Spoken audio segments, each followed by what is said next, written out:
Boelter Jones, Pro Football Hall of Famer, top 100. Tyler Lockett from the Seattle Seahawks. DK Metcalf. Hey, Burleson, you're watching NORBFAM. NORBCam. You're watching NORB. What's up, everybody? This is NorbCam coming at you on this Monday following the huge blowout of the Seahawks over the Jets 40-3 yesterday. An amazing, awesome game. We needed that kind of a feel-good win, especially coming on the heels of the loss last week to the other New York team. So it felt good. This is the kind of game where I don't think anybody would have been happy with anything else but a score like that. And so it definitely makes you feel good. But then again, it is the winless Jets.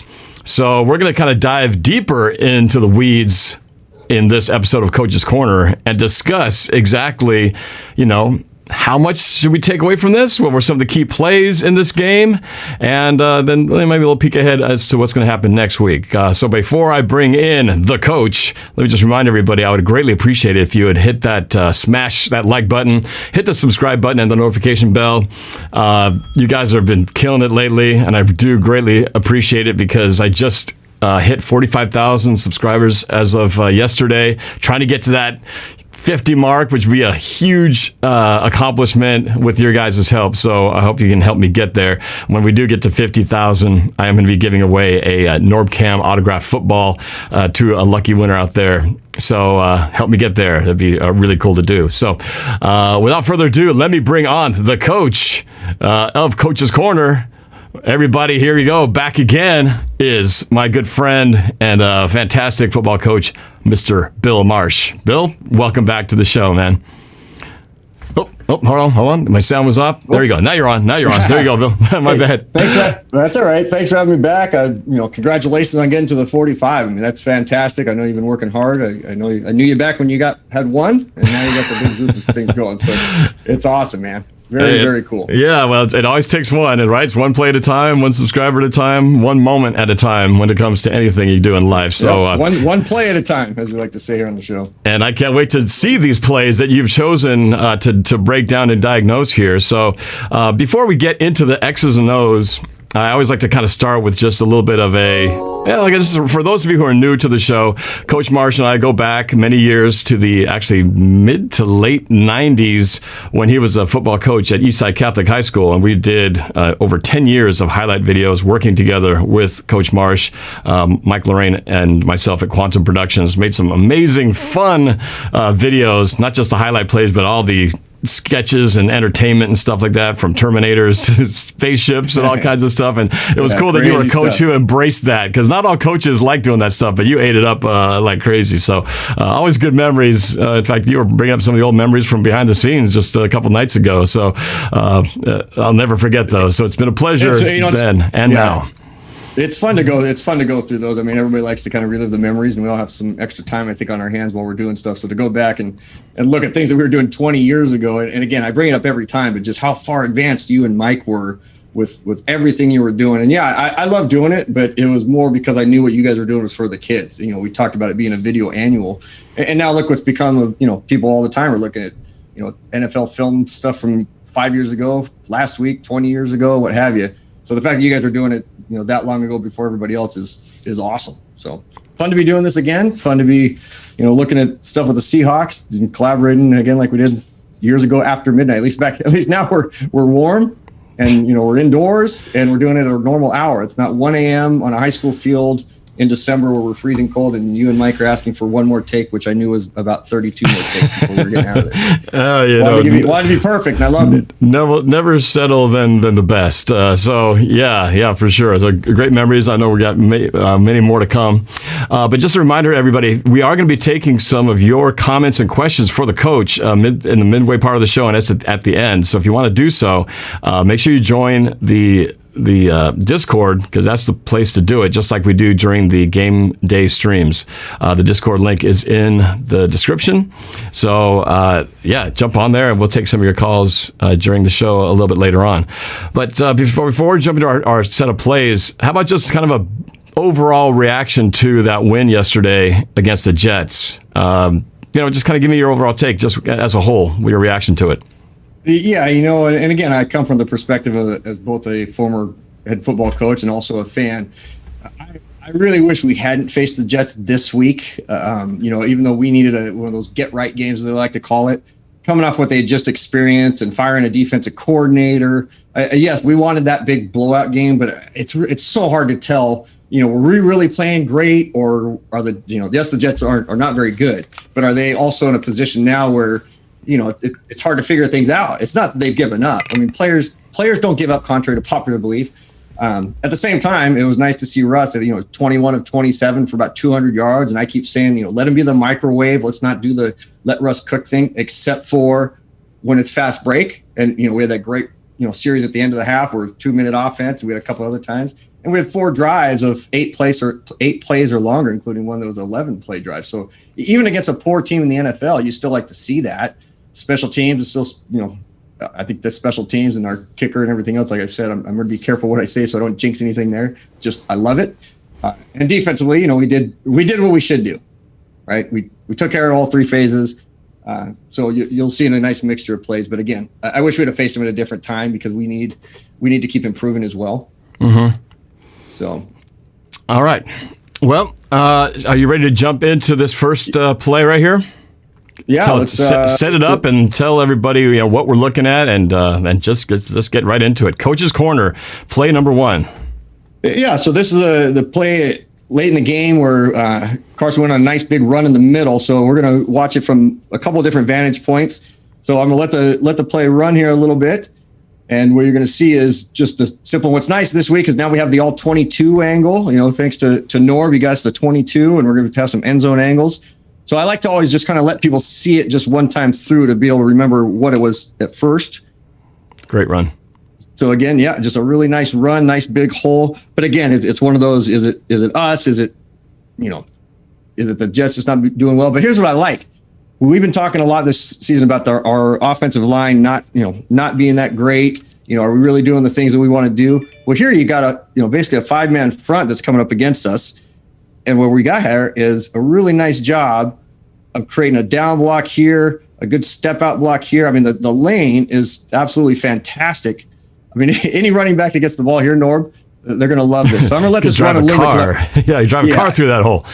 But here's the deal. Again, going back to what we see here with the 5-man front single here, they're playing this kind of, we call it an umbrella, or you'll hear cover 2 because they got 2 safeties back here. But really, they're doing an umbrella package. And the nice thing about this deuce or double set where you got 4 receivers, single back, you have the field really pretty balanced other than the running back off to the side here. So it forces this guy to be in a position where he has to really take care of this. But if you're running these guys off as deep as these guys are playing, I mean, all you got to do is get past this. You get past this first wave and he's gone, right? And that's what we had. Great. Now you see, as this came here, there's obviously something that they saw the week before, the past couple of weeks, so they watched all the way through the season. As soon as our outside receiver came into this position, we do like to run a lot of plays where we hand it off and then we'll come back to this side, or we'll run a little counter, as we'll see later. So this linebacker went from where he was just a second ago. He's here, and now as the play starts to move, he comes in, he shifts over, and they're all slanting to the right, which puts us in a great position. And this guy has to contain the end. He can't run inside. Otherwise, we're going to be in trouble. And what a fantastic lane. Nice trip up play by the safety. Otherwise, he'd have been gone. Now you're really going to see it from this end zone view, which is the best teachable tool in coaching is the end zone view. So anybody that wants to really learn the game, you definitely want to have the end zone view to learn it. And if you're teaching it or coaching at a youth level or you're volunteering, have someone stand in the end zone, because this is where you can really teach. Look at that really hole. Teach players. And again, you see this shift here, and you're going to see what happens is great step. Now, last week I kind of picked on our linemen for not taking the right 6-inch power steps. Well, here you see just a fan by our center, and a reminder that again I will not speak about players in terms of last names, because some people are watching from all over the world. So I'll speak more positionally. You always teach your linemen to step to the hole for the most part, unless everybody's doing a zone block. Well, the hole's obviously over here, and this is the only guy who's really balanced that could go either way, this defensive nose tackle. He's in the gap, so he's going to get washed. He's in the gap here, so he could get washed this way unless this defensive tackle or defensive end goes here, which he does, so we cave him down. And because he's so far out wide, all he has to do is just step and make the play. So as the play develops, boom, you'll see it here again. Watch this right tackle's or the center's right foot. You can already see it going. He's getting perfect leverage, and now he's got him beat already. But the fact that he goes to the right makes it that much easier. I mean, the center he just received an early Christmas gift right there.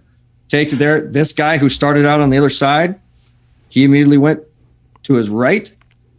So you can see it right here. Boom. Takes a lateral step, and our guy takes a right 6-inch power step because this is the hole. The hole's designed to come right through this spot.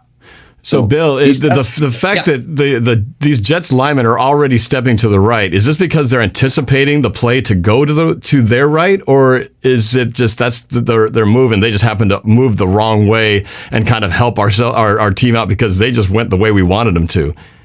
Yeah, great question. So it's kind of a point counterpoint from a standpoint of the Jets defense scouted, and they're using analytics, and they're saying, look, when this receiver, or if this is a tight end, or anytime they're heavy to this side, which we motion down to, they're usually going to run something somewhere from here over. So let's set our defense, adjust to that. They already called their defense, but once they loaded down, he stepped over, another guy came up. But offensively, we obviously looked at them and said, hey, if we sense that this personnel comes in, because they don't necessarily know that they're going to line up in this front, because this guy could line up at back or what have you. But if this personnel package comes in, let's run something over here, because the tendency is for them to do this slant to the right. So the Jets see our package and go, hey, we need to slant to the right based on what we've seen in the past few weeks. Seahawks study the game film and go, you know what? We can't come in with the same game plan. I mean, if they did that, teams would never score, right? So you always have to adjust. So we see the personnel come in. We say, you know what? This week, let's make sure when that personnel's in, we're going to run this play, but when we run it, we're going to run it this direction. So hopefully that makes sense. So we countered what they did, and it was perfect. We knew they were probably going to go that way. We called the play into this hole. The great part here is when you start playing players in a new defense where they haven't had a chance to practice and they're struggling, you can tell that this athlete right here, he's a quasi, by his number, you can tell he's a linebacker, but could be a strong safety. He has no idea where the ball's going, right? So he is lost in space. And because there's a mosh pit, remember we talked last week about how if you see the offensive lineman coming at you, the linebacker should mirror that. So linemen come at you, go at them. Linemen angle this way, you angle this way. You see guards pulling one direction or the other, you go with them. But it's such a mosh pit that, we have the luxury of seeing over these guys. He feels like Russell Wilson, right? He's squatted down a little bit. He can't see who's got the ball. He sees Russell over here, so he's probably thinking there's a mosh pit with a running back behind here. No idea. By then it's too late. He's already taken his lateral step. We get a great block by our right tackle, who I think is a 3-year starter, or is he? No, he's low on the depth chart, isn't he, Norb? Our right tackle that got a great block right there. Right. Remember the guy there, last fourth string guy? Fourth string, yeah. Fourth string, comes in last week, the last couple of drives, gets a lot of reps this week. He looked like a totally different player. Now, he couldn't have asked for a better team to go against, right? You go in last week, you're nervous, and then you get to play the worst team in the past 20 years. So this guy goes up, goes a great lateral step, great job engaging, just fantastic. Then Carson does his thing. So really nice job there, Norb, of just creating a nice play for ourselves where we get a nice long run there and make some really solid things happen. All right, that was I love that play. Obviously, one of the more cooler moments when you see Chris Carson just heading right down there, trucking, no resistance. I didn't even see how big that hole was from the sideline view, but when you see it in the end zone, man, you really see how big that gap was that opened up. So, it's awesome to see, man, and especially when we have the luxury of this angle. And sometimes in the games they'll show it, but again, the announcers only have so much time. Producers in their ear, they can't really break it down as much as we'd like to see it. But from my standpoint, when I can see a play like that and go back and rewind it just live time a little bit during the game, it's fun to see a play that opens up, because I can see that center took the proper step, the right guard took the proper step, our left tackle did the right thing. So I knew when we had it, later in the evening we were able to watch it from the end zone view. I mean, I actually didn't think it was going to be as big as it was when I saw it in the end zone view, but it was nice to see that we were creating holes like that in this game. And we did that quite a few times again with our plays. So ready for the next one? Ready for the next play. Let's see it. Let's do it. Or so this one, and again, the first few plays I chose, Norb, are more kind of educational value. So there's some plays that I'll pick based on emotion. And, last week we kind of picked on some players and such. These first couple of plays are more, how's the play get run? How's it get developed? So that last one was offensive line development. Where's the play going? How should people step? This one is about scramble rules. So a lot of people wonder, when Russ scrambles out of there, what are the receivers doing? And how he's always able to find someone. How's Lockett always there? How are certain receivers here? This is a great example of what happens when we kind of get into scramble mode. So let me get us ready to go there. All right. So what we're in here is, and one thing we'll find with the Seahawks is that we get into these wide formations quite a bit. So here we're in that. You're going to hear me refer to it as deuce. A lot of people call it doubles. I usually will call doubles when there's two tight ends. So in terms of getting used to the personnel when you're doing the coach's corner with Norb and myself, deuce is 2x2. Ace is when there's 3 and a tight end. So I'm not going to give too much of the 3x1s, 2x2s, all those things, because that can get really confusing to people who are listening. So deuce is 2 on either side in the coach's corner. All right. So basically it's the same formation that we had before. Here's the play. He drops back. He's got pretty nice pocket, but now he's scrambling, makes the throw, completion.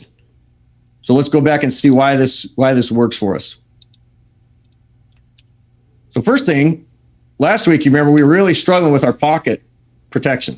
So usually, typically, when you get to the end of the season, what you're going to do is you're going to spend more time in unit and team than you do in individual drills.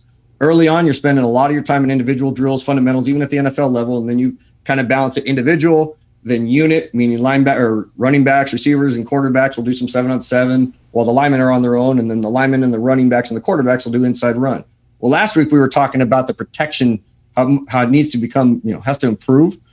Well, again, regardless of who you're playing, you still have to stop somebody. So they're bringing 4, and we do a great job of creating a nice pocket here. And if you remember, Norb, last week we talked about how we need to make sure that our left guard knows where to go, and our left tackle needs to step back, and our right tackle needs to step back, so that we create that nice kind of. You talked about making that V shape. Yeah, making the V shape. Well, unfortunately, our left guard is still struggling with his step, but because we get a double team help, and you can see with this foot, and we'll see it on the straight ahead, his foot should still step back just a little bit, but great. Last week we had no left step from the left tackle. So the first thing I usually look for is, do the hats come up? And a reminder, when I say hats, I'm talking helmets. So for those of you that are watching a game with someone, you can, tell them, hey, the next person that gets this right, has to go get the Coca-Cola or Doritos or what have you. As soon as the play starts, you can freeze it right now and know right away it's a pass because immediately they stood up. So a fraction of a second when you're watching a game, try not to watch Russ in the first fraction of a second. Watch right here. Just keep your eye on the center and you'll enjoy the game so much more, because you'll see what the linebackers are doing and you'll see what this running back's doing. And then you can go back to here. But right away, I see the protection. I mean, look at this. He's back there. So really, if I was drawing lines, which we'll do with our telestrator next week, right there, a nice V shape. I mean, look at that pocket for Russ. And great job by our veteran fourth string right tackle. Fourth stringer, yep. Pushing him around. And now our running back, because there's no extra person coming, he's able to release out into a pass route just as a check down guy. But this is a fantastic pocket. But now we're in scramble mode. So the routes we had a deeper route over here. Lockett came and settled over into the middle area. We have receiver 2 and receiver 1. I'm sorry, I shouldn't use names. So receiver 1, receiver 2, and then we always count outside in, receiver 1, receiver 2. So he had a tough jam. So he ran a comeback route, and then we had a 10-15-yard out route here. But here's what I love. When we're doing our rules, typically what we will get, the most standard rules in football, sorry about that, is once the quarterback scrambles out of there, one receiver needs to continue going deep, and it could be the backside receiver running a post, near side receiver running deep, whoever it is that realizes that they're at the deepest level. So immediately they realize scramble mode, everybody has their head on a swivel. Metcalf should have continued over here, but he just kind of settled, which I'm okay with. But you'll see Lockett. This is why Lockett gets so many of those extra catches, right? The fantastic toe taps. He knows that he is to scramble, but so are these other 2 receivers who are to work their way back to the sideline. Notice that receiver 2 he came and he was originally running an inside route. But as soon as Russ scrambles, boom, he comes back to the outside. Here's where Lockett is fantastic, even though the catch is going to come here. Lockett is about to run up on this guy. But as the receiver behind him, he knows that the moment this receiver gets to these numbers, his job is to throttle down, which will allow spacing here. And it's just a rule. So he's naturally going to do it, because if this DB was right on top of him, he'd be in a position to also intercept this one as well. So I'm going to play it back just a little bit. And I just want you to watch Lockett in relationship to receiver 2 as they come together and work their way to the sideline. He's running up on him, and then throttle down. And that's what you want. And this receiver stays up close here. And I'm going to keep it on this wide angle. We won't see it as well on the end zone, so I'm going to keep it on this. That kind of brings up that point. Anytime you see a situation where a quarterback throws to a receiver and there's 2 receivers in the area, usually that means somebody messed up, right? Because you never should have 2 receivers sitting next to each other. Yeah. If it's a straight drop back, that's one receiver ran the wrong route. If it's a scramble mode, it means somebody broke a rule. And Lockett never breaks rules. I mean, that's, oftentimes because he's the deeper guy, that's when he scrambles and he's seen at the back corner of the end zone, doing those things. He just gets all the rules, and that's why so many of his catches come on these scramble routes. But what I love is he could be a ball hog, like a younger, inexperienced receiver at any level. He's going to see that Russell's scrambling, and he's just going to try to get her as quick as he can. And now 2 guys are in the pocket. If Lockett's going full speed, he could pass this guy up. Right? If I just play at full speed, Lockett can continue. He could crowd him and take the catch. I mean, that's the consummate teammate right there, right? Open up space for him. Absolutely love it. So that's kind of some of the basic rules that you get when you break things down in terms of the scrambling. The only thing we didn't get was a receiver over the top, but because Russell was sprinting so fast to the sideline, easier for him to make that throw. And I'm going to talk about another kind of scramble mode play in a little bit here. Simple for quarterbacks. When they scramble, most people think that sprinting out or scrambling or bootlegging, where you fake the handoff and go the other direction, to the side of the quarterback's arm is easier than going away from the side of the quarterback's arm. And it's actually the opposite. Quarterbacks would rather sprint out and scramble. So if I'm Russ and I'm a right-handed quarterback, I would rather run to my left because I can get more velocity on the throw, because I'm going to have to pivot my upper body as I'm running this way to make that throw.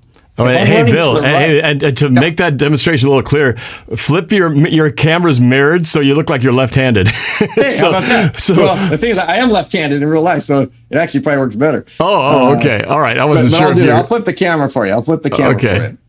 So for me, as a lefty quarterback, I always wanted our coach to do a sprint out right. Sprint out to the right. And people always say, well, why would you want that? Well, if I'm sprinting out to my left or I'm scrambling to my left, it's very easy to have the ball drift because your body's going this way and you don't use your normal body mechanics, which is setting your feet 90 degrees with the foot, stepping to where you're throwing, and then your upper body's going to throw it. You take a picture with your shoulder one direction, and you finish, and you're going to frame it with the other, and there's all these angles and everything else. But when you're running, you don't have all that stuff, but you have momentum. Well, I don't run towards the line of scrimmage, which is very hard to do. I'm running sideways. I go to my left, difficult. When I'm running to my right, now I'm kind of running towards the sideline, but as I get ready to throw, I'm going to have to twist my upper body, and now I'm right back in the same position like I usually would be if I just did a regular drop back. So for this, Russ is sprinting to his right, throwing, and he makes a good throw either way. But when you see balls drift, most of the time it's when Russ is running to his right, or he'll throw it behind because it's just hard. Now, guys like him and Mahomes, they've been doing it so long, it's hard for them to mess up. But if you want to watch picture perfect throwing on the run, Aaron Rodgers, him and Steve Young are the 2 greatest I've ever seen at throwing on the run because of how they can turn their upper body. So just pay attention to that, and we'll see it later where it can hurt and help a little bit. So before we move on to that play, I wanted you to point out one other thing that I noticed. If you could pull that play back up. Yeah. So the play with where you were showing the tight end. So one thing I also noticed, because like you said, he was angling inside. But the other thing I noticed that he does is he also gives the safety, I think it's the safety that's on him, he gives him, as he turns, he kind of gives him a little push, enough that it's not offensive pass interference, but it looks to me like he got a little bit of separation by using his body to kind of, as he turned, he sort of used the defender's body to kind of bounce off of and get separation. Did you notice that too? Yeah.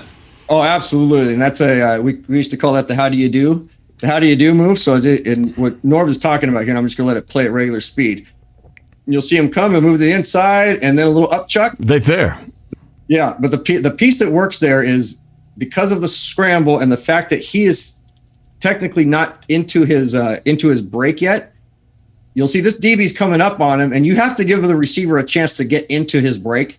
So it's a rule, but it's a judgment rule, right? So the back judge and the officials on the sideline, they have to determine, was the receiver already, a step or two into his break, whatever his, he had a first break here, which was an inside route, but now he's about to make another break to the outside. Did he take a couple steps? At which point, yeah, offensive pass interference. Or did this guy come and, grab him, which would be holding? Or is it a neutral thing where this guy came up, but it was hard to tell where this guy's going, and you have to give him a second to potentially be blocking if Russ is scrambling. So it happens so quick. There's multiple things that have to be judged. So I take it back. Again, if you're the back judge and you have to determine, is this guy making a break for a pass? Is he technically looking back and seeing that his quarterback is scrambling, so he could start blocking, but it happens so fast that he can release? Did this guy hold him? Or is it just the New York Jets and you just don't make a call? Right, so here, but see, as he turns, boom, he's right into him. So you have to give him a chance to make that break into the route. But that was crucial because if he doesn't give him that little, because he closed on pretty fast at the end. If he doesn't give him that little separation of 3 yards there, he probably comes and makes a play and maybe breaks it up.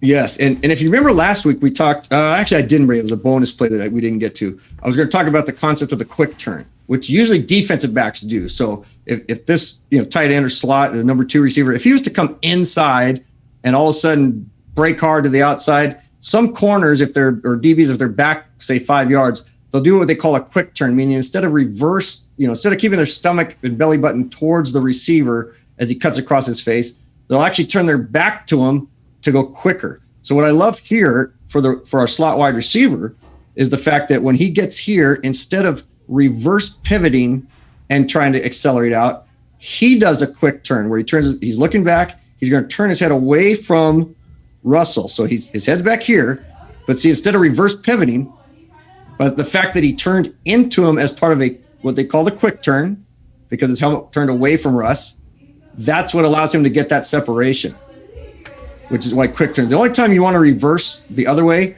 are when you do these little pivot routes where you'll see it like, the great slots of the NFL in history. They'll run about 5 yards, reverse pivot, and then sprint to the sideline. We had a couple of touchdowns caught against us in the Super Bowl with that play. But when they get down here, you want receivers to do that quick turn because then it puts them in a position where they can do what he just did there. So good call on that one, Norb. All right. Very cool. So are you ready for the next play?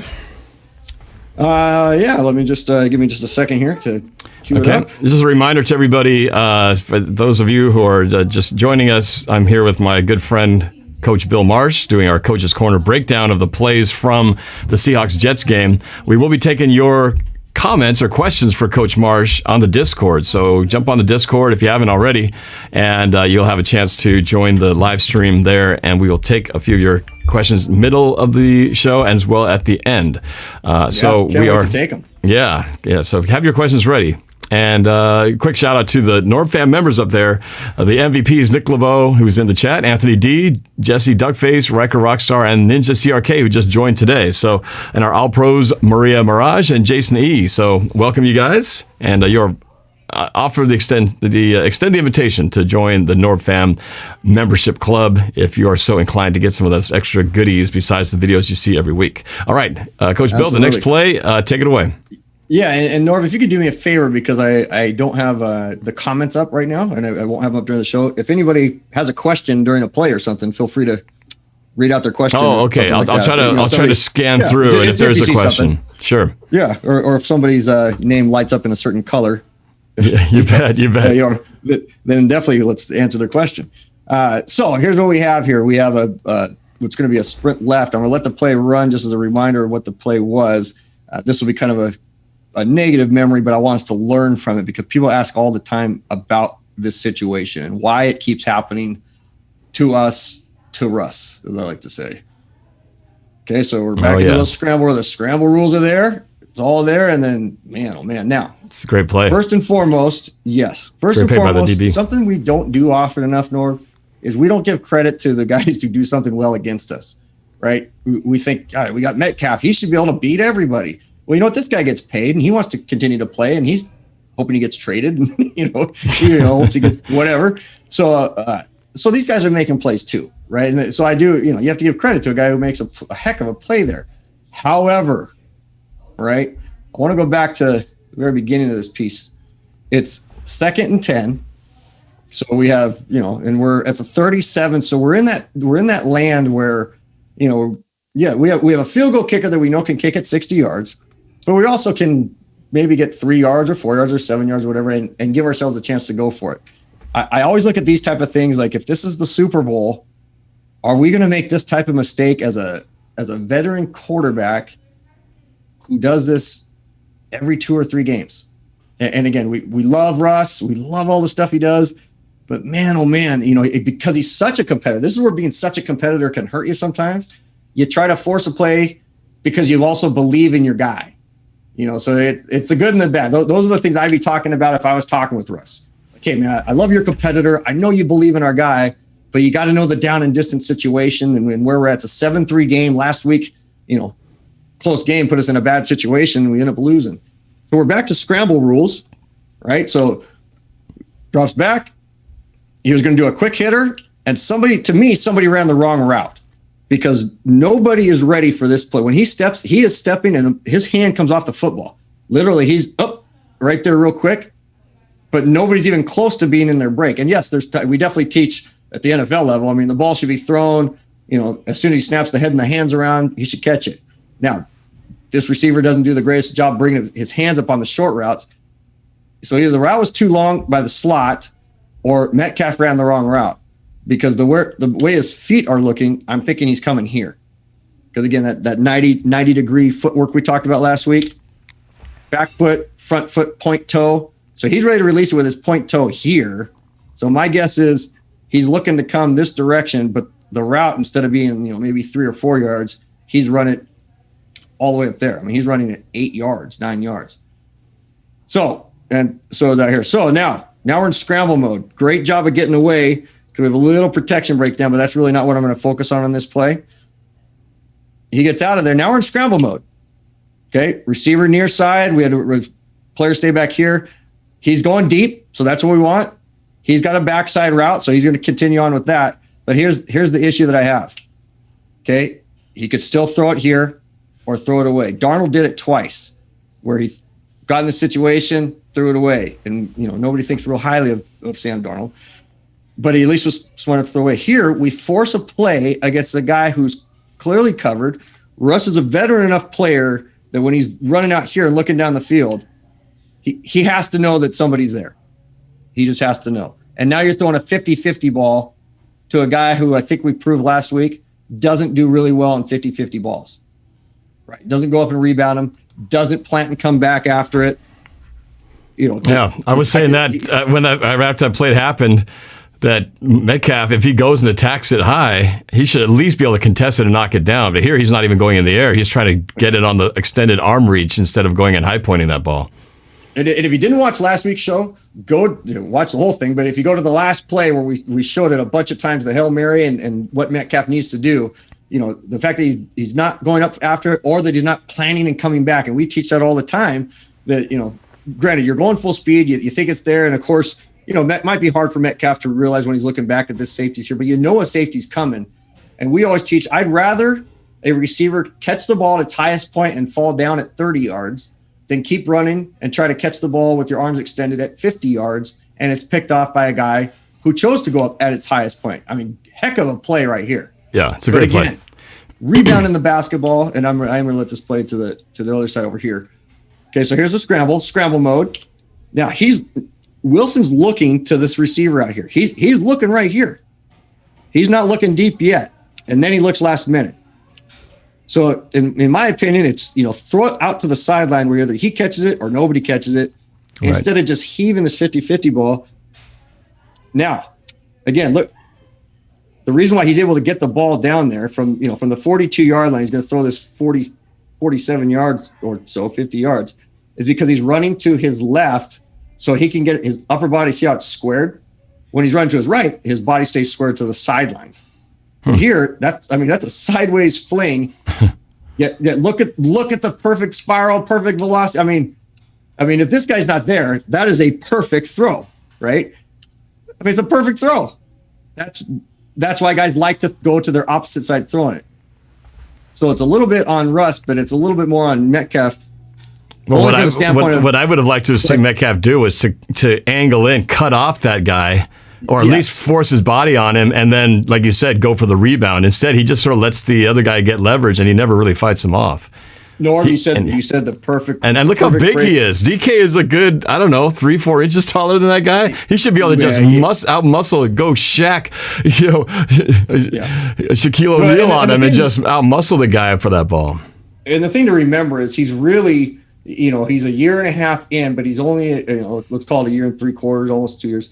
But he missed part of that senior year and so he's not fully well-rounded in terms of a player who's played wide receiver year after year after year. He's come back from injuries, done some remarkable stuff. But absolutely, instead of doing a push-off here, what I would rather see him do is exactly what you said, which is just go high point it and lean in with your upper body and get the pass interference. Pass interference, yeah. Instead of doing this, see how he can get, this guy right here could see, I saw some ticky-tack plays in the game before the Hawks game on Sunday where they called 3 different pass interference on just barely ticky-tack touches. Well, the more of a superstar he becomes, he'll get some leniency on some ends, and he's going to get some calls on the other end. If this was an all-pro or everything else, if this was not Sam Adams, old former player, if this was Adams still with the Jets, and now these 2 players are going after it, Adams might get the benefit of an offensive pass interference, but this isn't Adams. Yeah. But if it was, so that's my point, is that don't do this because you're making yourself that little point guard we talked about. Go be a power forward. Yeah. Lean into him like you said, and go pie. I mean, look how he's off balance. He's off balance on it versus just lean in, go up and get it.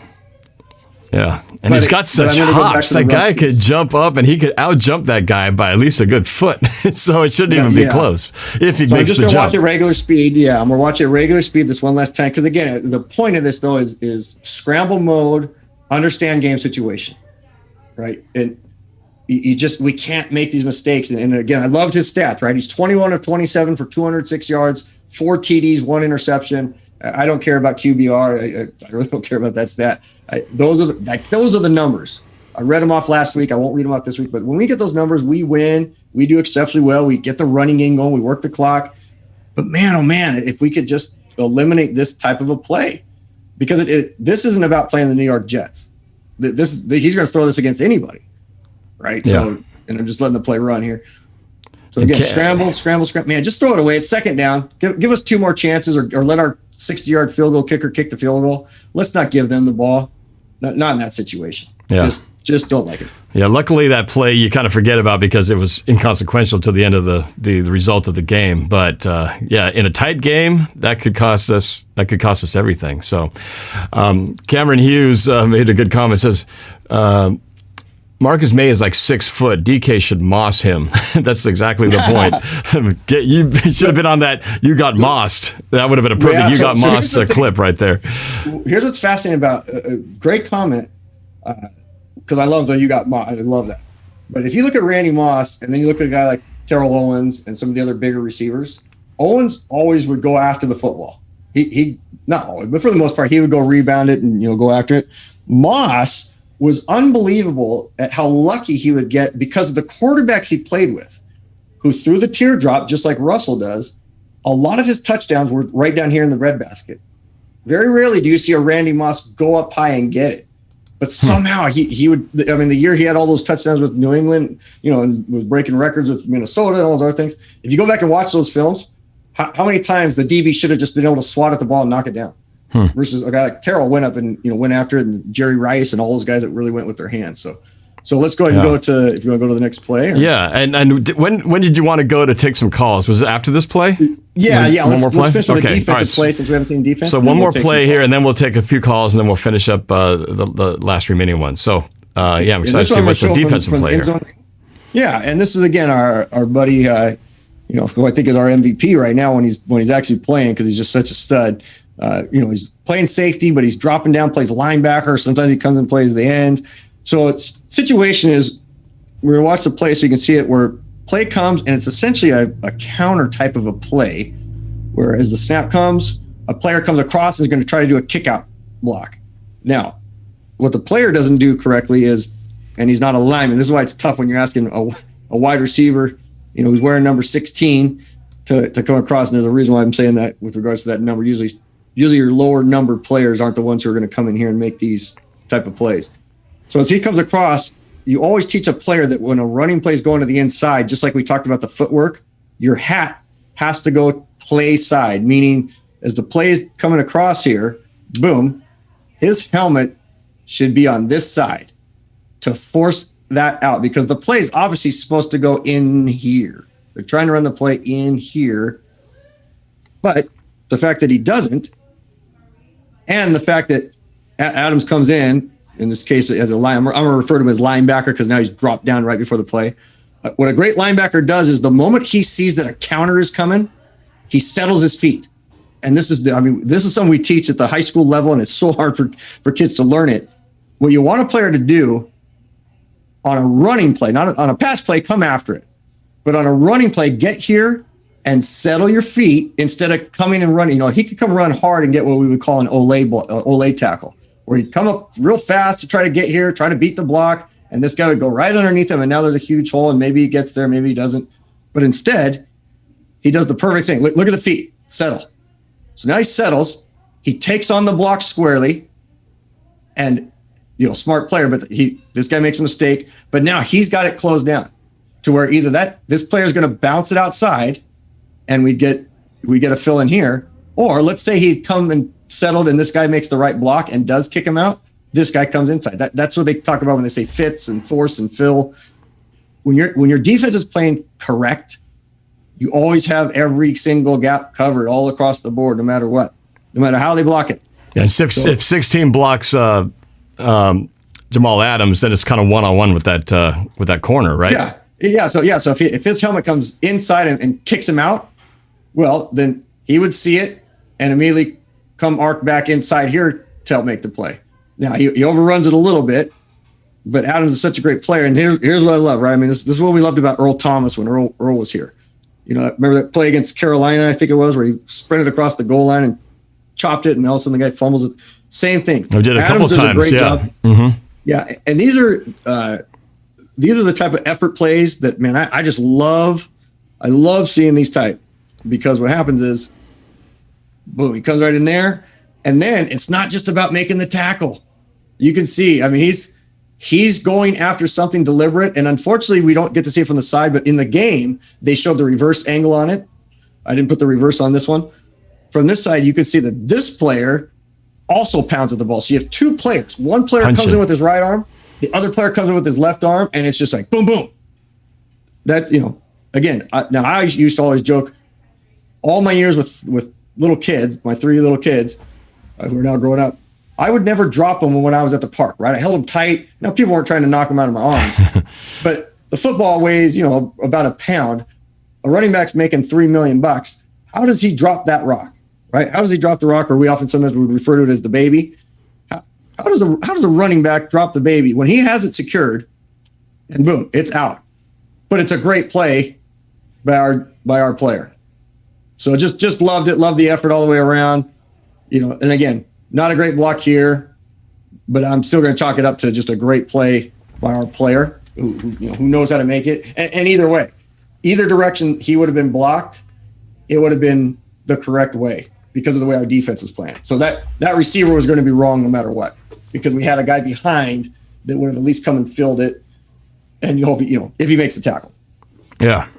Yeah, great play. And I think that's one of the things that he broke the record for sacks by a secondary player, which in a somewhat unceremonious way, because he didn't even realize he did it, because he's just kind of running out of bounds, but he got him behind the line of scrimmage. But and he's missed how many games, right? 4 games, and he's going to be continuing with 3 games to go.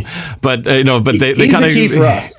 Yeah, and they give him a hard time for his coverage, which I don't know if that's fair criticism, but I don't think enough credit they give him for that ability to make those tackles inside the box. He is really good when it comes to playing the run and getting those sacks. He just has a knack for sniffing, getting the right angle and getting in at whether it's a quarterback or running back from behind the line of scrimmage. That's what makes him so awesome in situations like that. Yeah, and the fact that we'll jump to calls here with the fact that he broke the sack record is why I didn't put in the play where there was broken coverage at the end of the game, where they got the deep pass, against us. And again, we face a good team. We can't be letting the wide receiver get, so wide open because of broken coverage. Now, he wasn't in the coverage, but he didn't know what he was doing on his blitz and kind of went, all over the map. But I didn't want to call attention to anything negative to what he was doing based on the fact that, he's kind of the Russell Wilson of the other side of the ball, right? If we're going to take these awesome plays that he makes it, very few athletes in the history of the NFL have done, including this many,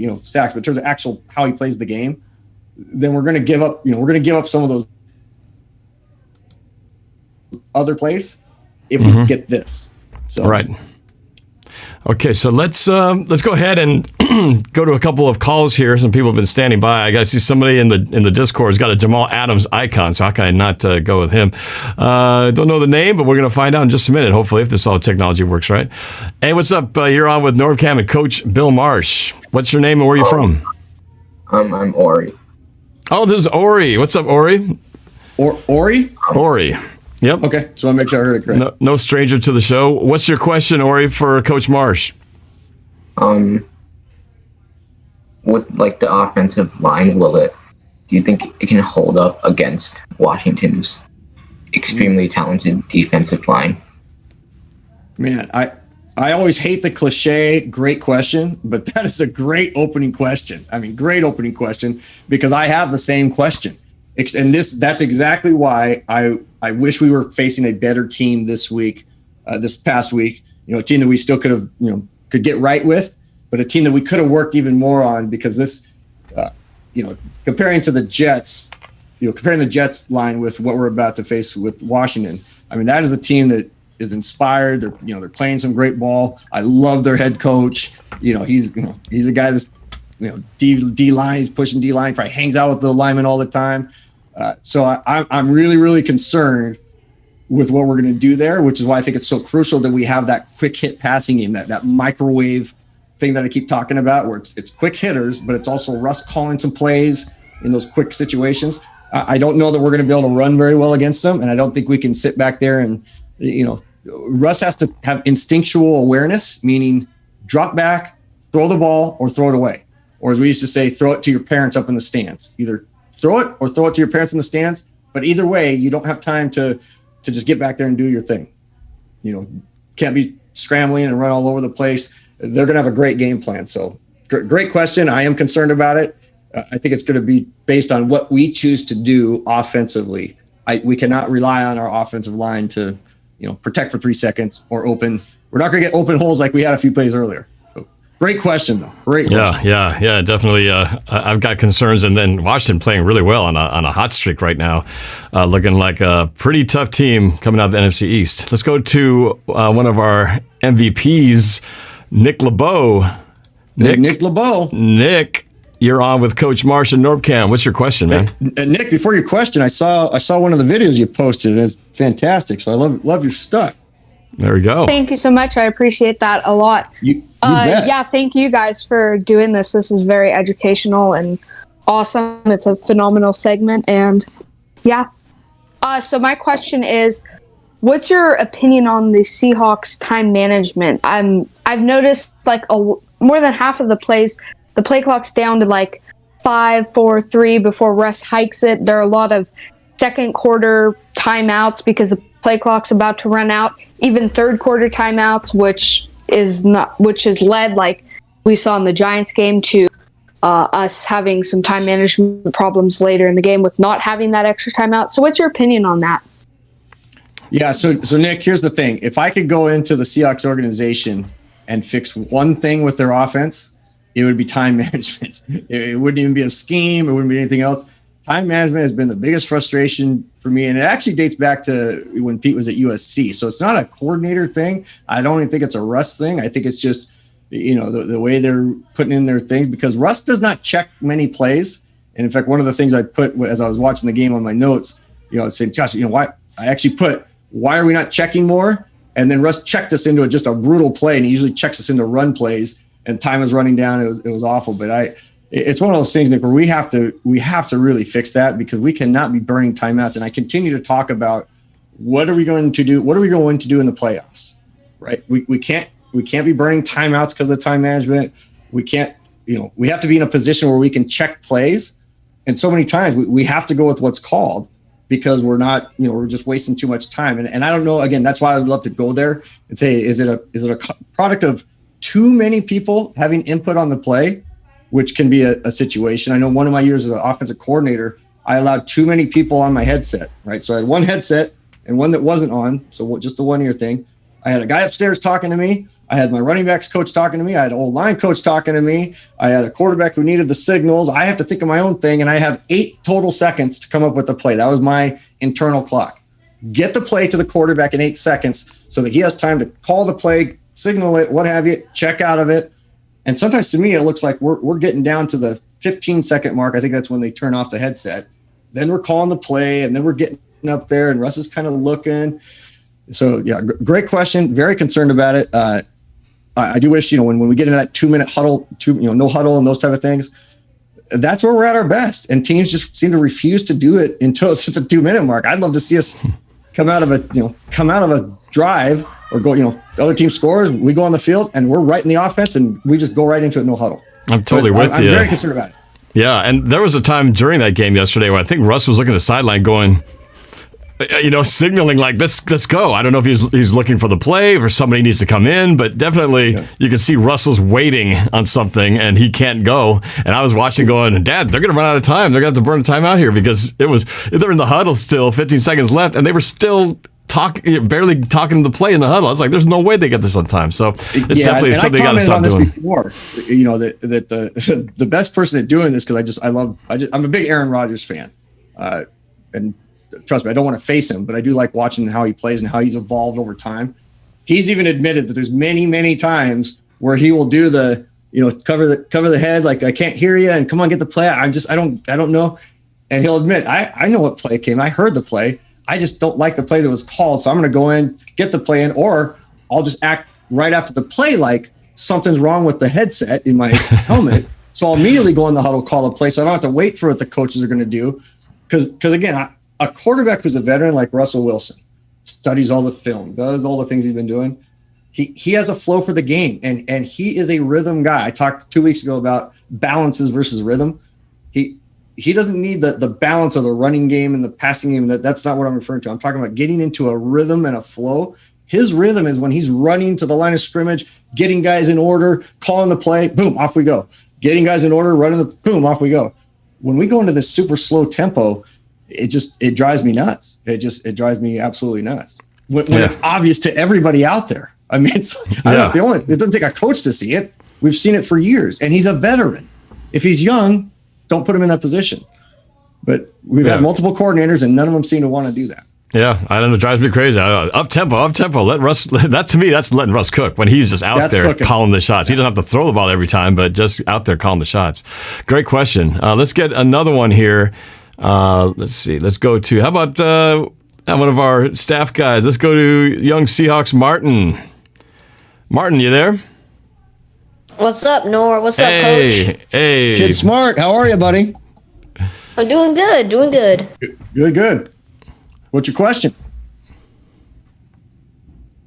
So, since, like Ori pointed out, we have a very, Washington has a very good defense. You definitely saw that against the Niners. My question is, should we play more conservative and play like more short instead of Russ heaving the ball deep? So you're talking about like short, quick passing game? Is that what you're asking? Yes. Yeah, like I said, I think we're going to have a tough time running the ball. We may break a few, 8 to 15 yard runs, but I think we have to be happy with, a 2 and 3 yard run. What I'd really like to see us do are two things: A, that quick passing game, and B, I'd like to see us go the opposite of what we typically do. Typical offense is run on first down, run or throw on second down, throw on third down unless it's something short, and then it's run. And you just get kind of into this pattern of, run and then pass, or you want to run when they think you're going to pass, and you want to pass when they think you're going to run. The problem is we never run draw plays, hardly ever, and we are awful at screen plays. It's in my, and Norb, could admit to it on the notes, that my initial notes that I sent him. I'm pretty sure it was on there as well. Why don't we run some more screen plays? It was kind of like the other thing about Russell checking down. And right after I said that, we attempted and this is my notes during the game. I put, why don't we run more screen plays? And after last week, I remember we had kind of botched one where Russ almost threw a pick six. Mm-hmm. And then it was just a brutally developed screenplay. And I was just like, oh man, I mean, that's why we don't be able to run 5 to 7 good screens, especially when teams are coming after us, or blitzes, or the Redskins. If you watch their D line, as hard as they come after you, a nice screen to Carson, and with his the way he goes, and be happy with the 15 yards, especially when you're down inside the 30-yard line. I love running screens in closer situations. Most people think more, kind of 35-yard line to 35-yard line, or third and long. I like when we're inside the 25-yard line. It's great time to run a screen. We just don't execute them well. So Seahawks Martin, short, quick passing game. Happy with the run, but man, I'd like to see us develop even some wide receiver screens. A couple, Metcalf on a bubble screen. I mean, come on, let him circle up and catch it, and send a couple linemen down the field. Let him run behind him, man, or lock any one of our guys. Yeah, I think they tried. Did they try to run a DK bubble screen last week, didn't they? And I think it got swallowed up. The blocking wasn't so good. The keyword was tried, right? It's right. The old Yoda thing. It's the old Yoda, right? I know you know what the try Yoda quote is. Do or do not. There is no try. That's it. But there was a screenplay that would have worked great, but Russell, for whatever reason, threw it kind of into the dirt, and he couldn't pull it off the ground. I don't know what happened there, but it was there, and it would have been cool to see how much he would have gotten after the catch, because he had blockers and he had space. He just didn't quite get him the ball. But and we really tried to mix up quite a few extra things. And I brought this up last week, that one of my concerns with facing the Jets is that we would try to do too many extra wrinkles that we probably won't ever see again.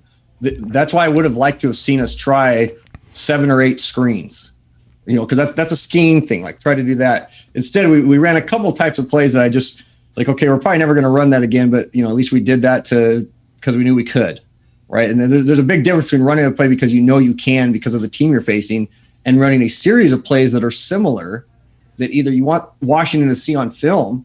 We used to call those commercials, just like everything before a play. When a receiver goes in motion and he's never going to get the ball, that's a commercial. Well, so is running 3 or 4 plays that you want them to spend time preparing for during the week, because it takes time away from the things you're really going to do. So, a little concern on some of that. I just like to see those develop.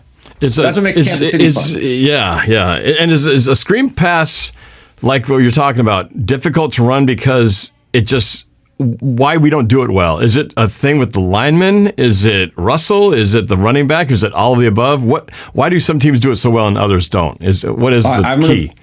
The timing is, you have to be when you're running screen plays and all the way through every level, most people will start with cones on the ground, where the linemen need to run to, where the running back needs to run to.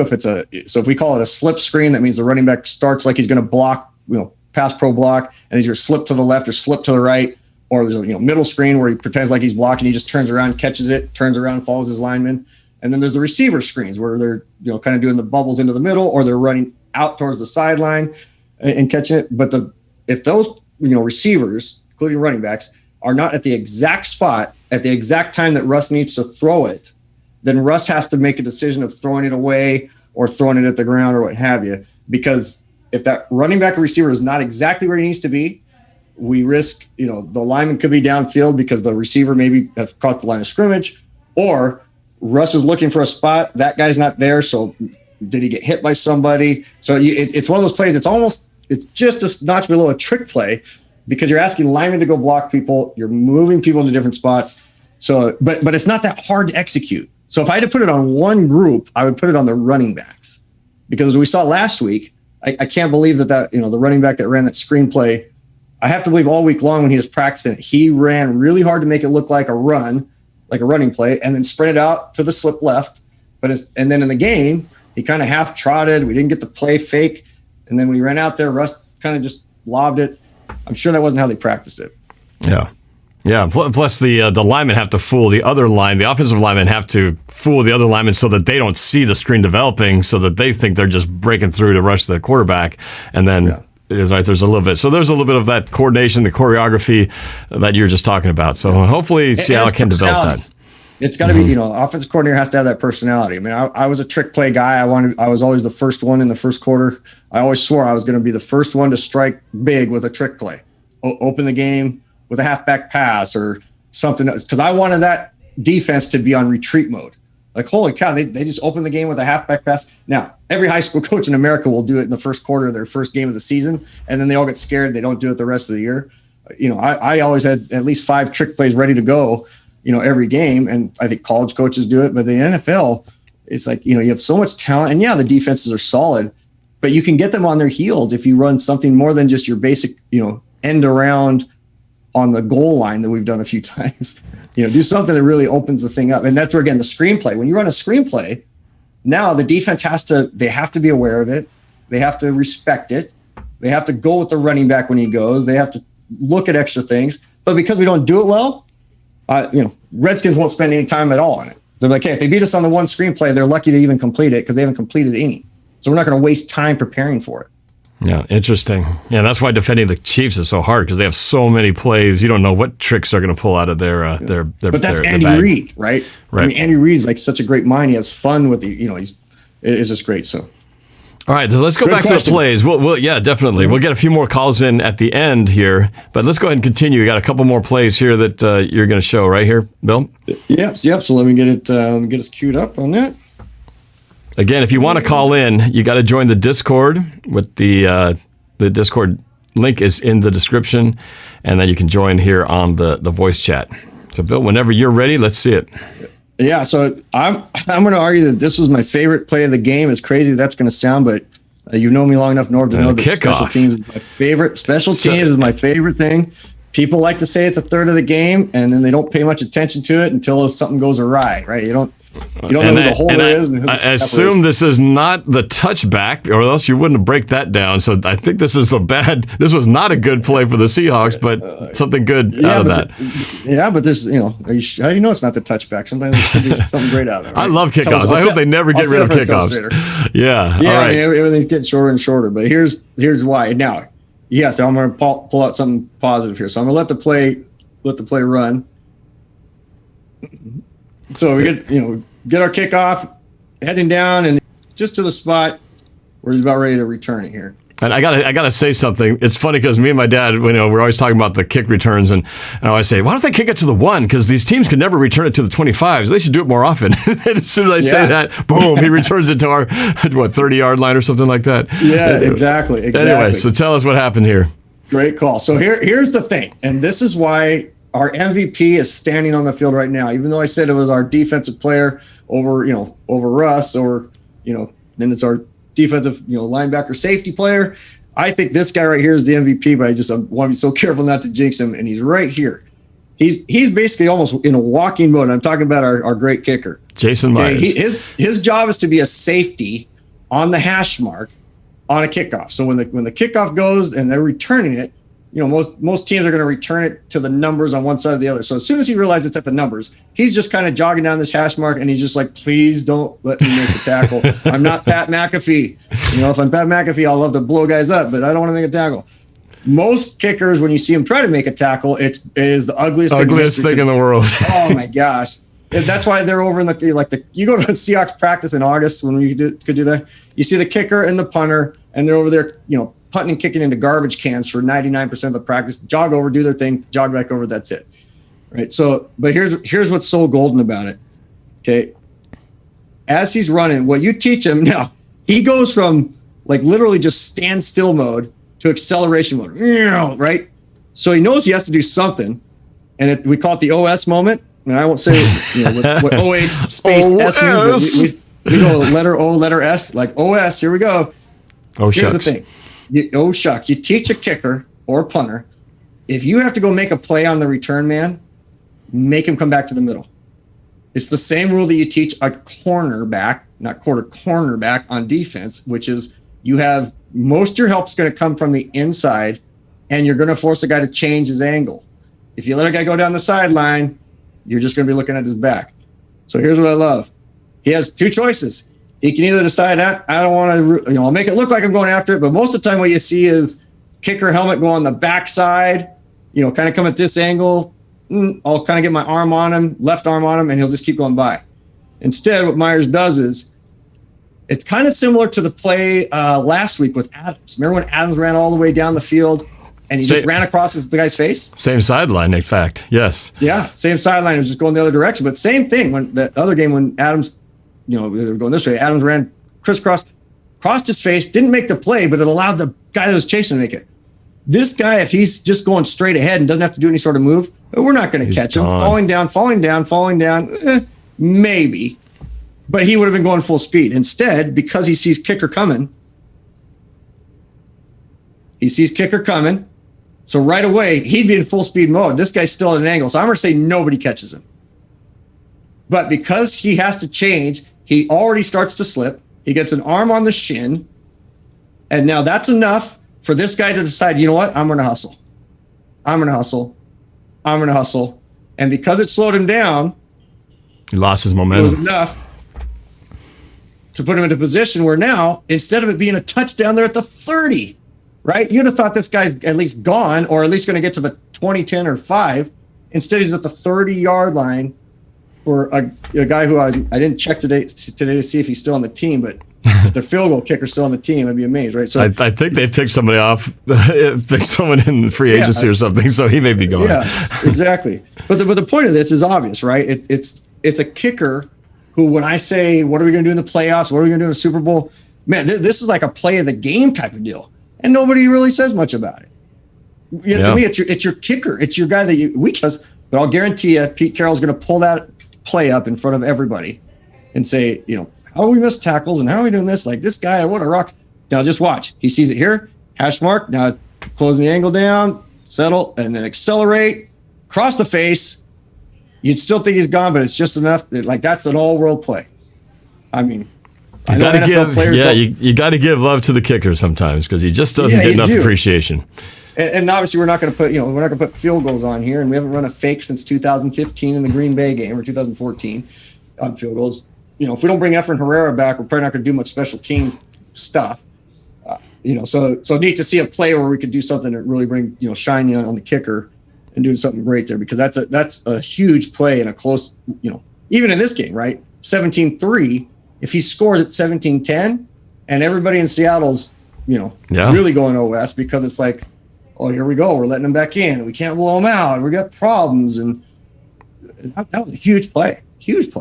Yeah, and if the Jets actually make their field goal, speaking of kickers, I mean, they left 9 points on the board, easy points on the board. That could have maybe been more if they can convert some of those to touchdowns. Then you throw a kick return on top of it. All of a sudden, this game could feel very different at that point of the game. So unfortunately for us, it didn't matter. Sticker. I don't know, maybe Carroll gives little Seahawks stickers like they used to do, and some colleges do it. Ohio State knows put stickers for the tackles. Oh yeah, we used to do that in Little League. Yeah. I had a whole bunch of green little circle stickers all over my helmet. Yeah, that was fun. Yeah, so hopefully they put a little emblem. So if you see him with a sticker on his helmet, you'll know they called him out for something. I don't think the Seahawks do that. I don't think too many pro teams do that. Nobody does that in the NFL. It was pretty cool back in the day. Yeah, you can't put anything on those helmets anymore. So, all right, were you looking at the next play now? Yeah, I'm gonna get us queued up here. All right. So, I love this. By the way, this is. I love this. Learned so much going over these plays, seeing things I never saw before.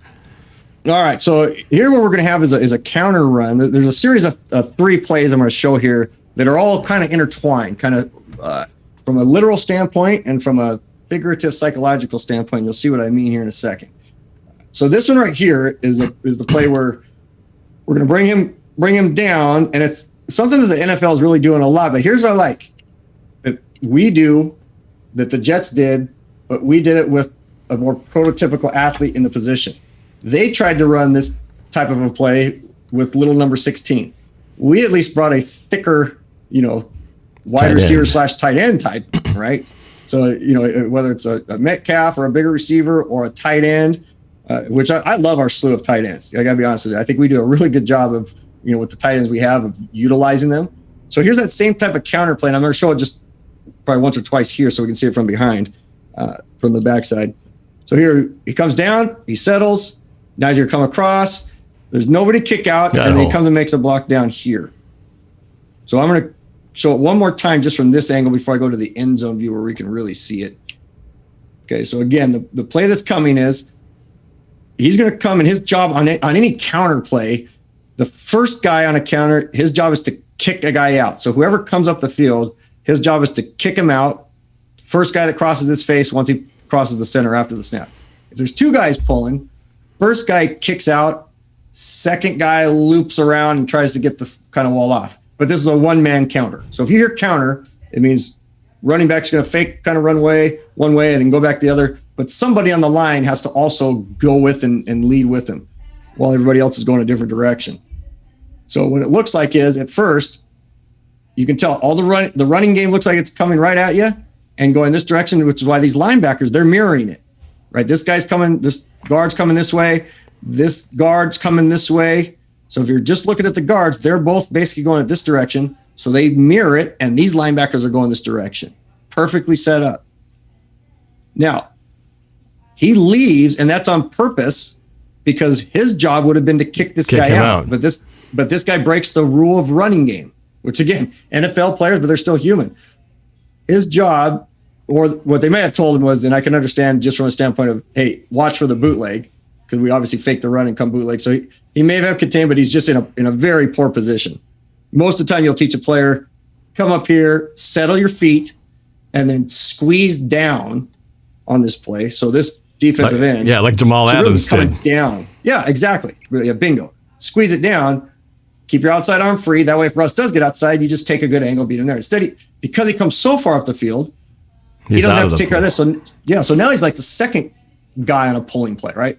First, the invisible guy kicked him out. So his job then becomes curl around, and your second rule would be find the first guy to your inside, because we're getting a good block out here. And here's what I love about this. In terms of, you want to learn, or if you're playing wide receiver or going to play in the old man or old woman's, beer league or what have you. When you go to block as a receiver out on what we call an island, the best way to do it is to sit in a chair and pretend like you're playing basketball and you're just defending this guy from going to the basket. And whatever direction he chooses to go is wrong, because you're just going to sit in the chair and you're not going to try to get real close and engage. When guys get real close, DBs just throw them off and they go. If you just sit in the chair and then just kind of punch, we call it punch, strike, punch, where you just, it's Cobra Kai. Keep your hands going, but he's not leaning into him. Right. Notice that this DB, he has nowhere to go. He can't, the DB is lost in space. He can't choose which way to go. It's wrong. If he goes this way, gone. If he goes this way, gone. That's a fantastic block. That's Freddie Swain, I think. Yeah, it's great. Now, what we need to get is on the backside. I know where you're going. I know where you're going. I would give anything to spend an hour with DK. And again, I'm not going to claim to be an NFL level coach, but if he was his job on a counter, you usually have your slot receiver. We call it cross-field blocking point. Okay, CFBP, cross-field blocking point. And that's the letters they actually put that on when they're telling every player what to do in a playbook. Meaning go across the field and then find your blocking point, meaning find your angle. On a counter, he has to do kind of what everybody else does, make it look like it's something and then go the other direction. He doesn't choose either guy. If he went here, great, that's fine. Okay, here, blocking point. But if he'd have taken a proper angle to this guy, which I'm positive was where he was supposed to go, because that's where he ended up going, this guy isn't there. But because we pulled our guy around, so here's our pulling guard. Hollister picked him up. Yeah. And I'm saying pulling guard because essentially once he becomes a lineman, he's like a guard, the traditional old school days of, guards pulling. Now they're doing it with tight ends. So again, DK doesn't get the block, but because this guy didn't have to be kicked out, now he gets the wall him off. Boom. But here's the triple effort that I love. We called it 3E blocking. Oh, that is just great job. Right? So great job of this. Not only does he excel getting to here, instead of stopping, he says, you know what? I'm going to keep doing my job. I'm going to get the block at the 18-yard line, and he blocks him all the way to the 9-yard line. So because of the way he blocked him, we get this we get a great run, but maybe the run stops earlier instead. It's like there. 4 more yards. Yeah. Yeah, easily. Because if you watch, the guy that he was going to block, if he doesn't get blocked, he's going to tackle him up there at the 18-yard line.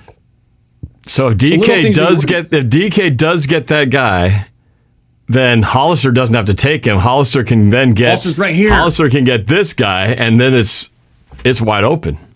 Touchdown.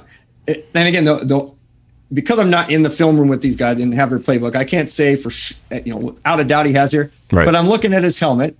Looks like he's looking. I mean, he's just unsure. We're at this point of the season. We've run this play many, many times. He has to know that whatever his rule is, and I have to believe that his rule was crossfield blocking point.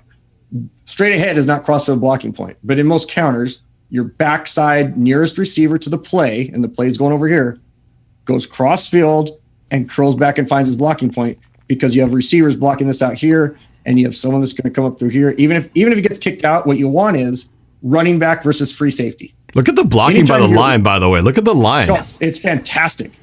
Yeah. And I was going to finish on that, but so I'm glad you called attention to that. No, it's great. No, it's great because you saw it, because we love to pick on them. And then when plays go right, like even here, I'm saying all the stuff that these guys are doing, but really it all starts with the pillars of power. The pillars of power right here are doing a great job. Oh, and here's the beauty of it. And I remember when I watched this earlier today too, watch the synchronized footwork, left step.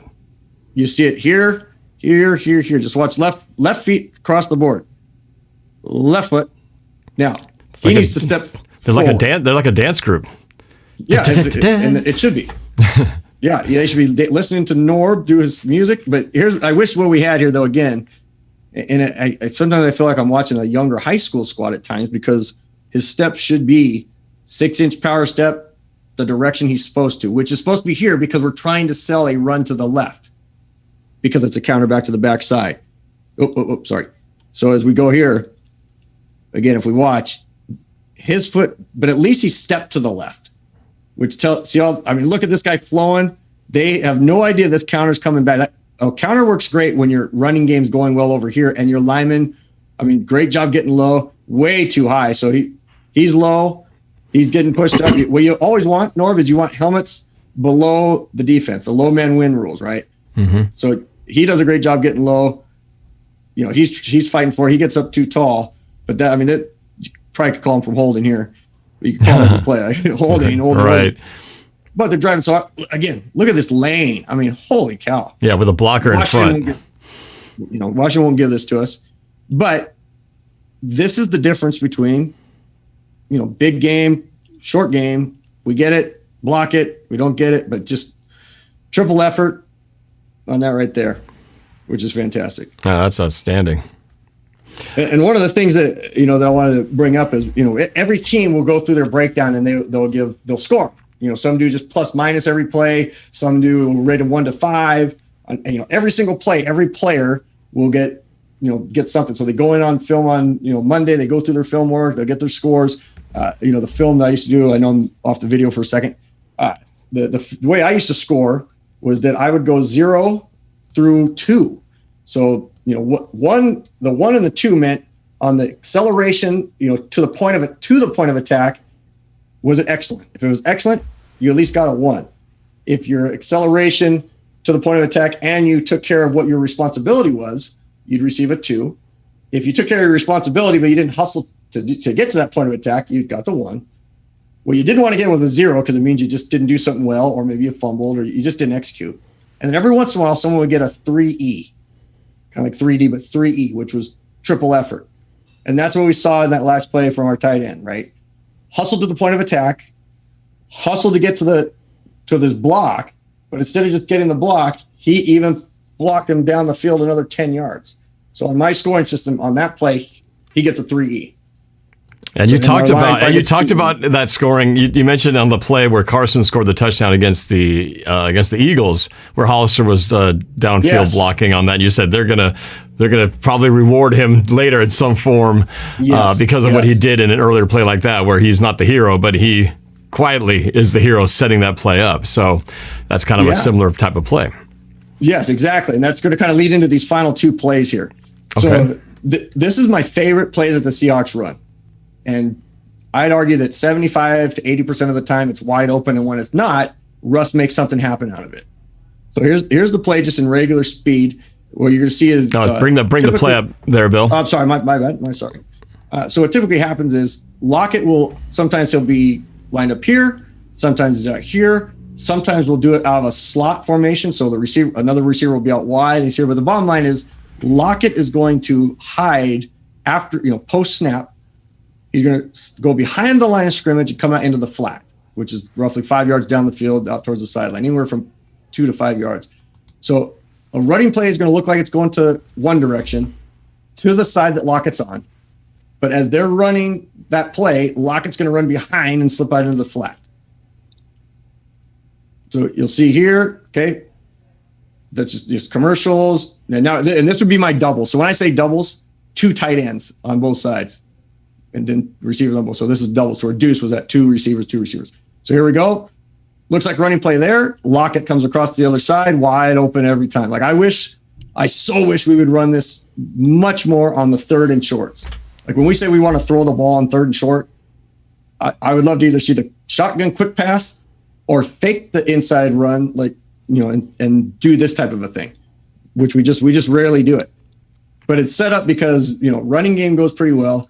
But I'm telling you that people get lost all the time on this, even though it's a staple in our offense. What I like about it is we run it. I've counted so far 7 different formations we run it out of. So the beauty of being an offensive play caller, or if you're someone out there who wants to volunteer coach, man or woman, anybody can be out there coaching kids or coaching somewhere else. You can pick a play and you can run it out of 20 formations. You just design the play, run it out of different formations, but you're still running essentially the same play. So that's what's happening here.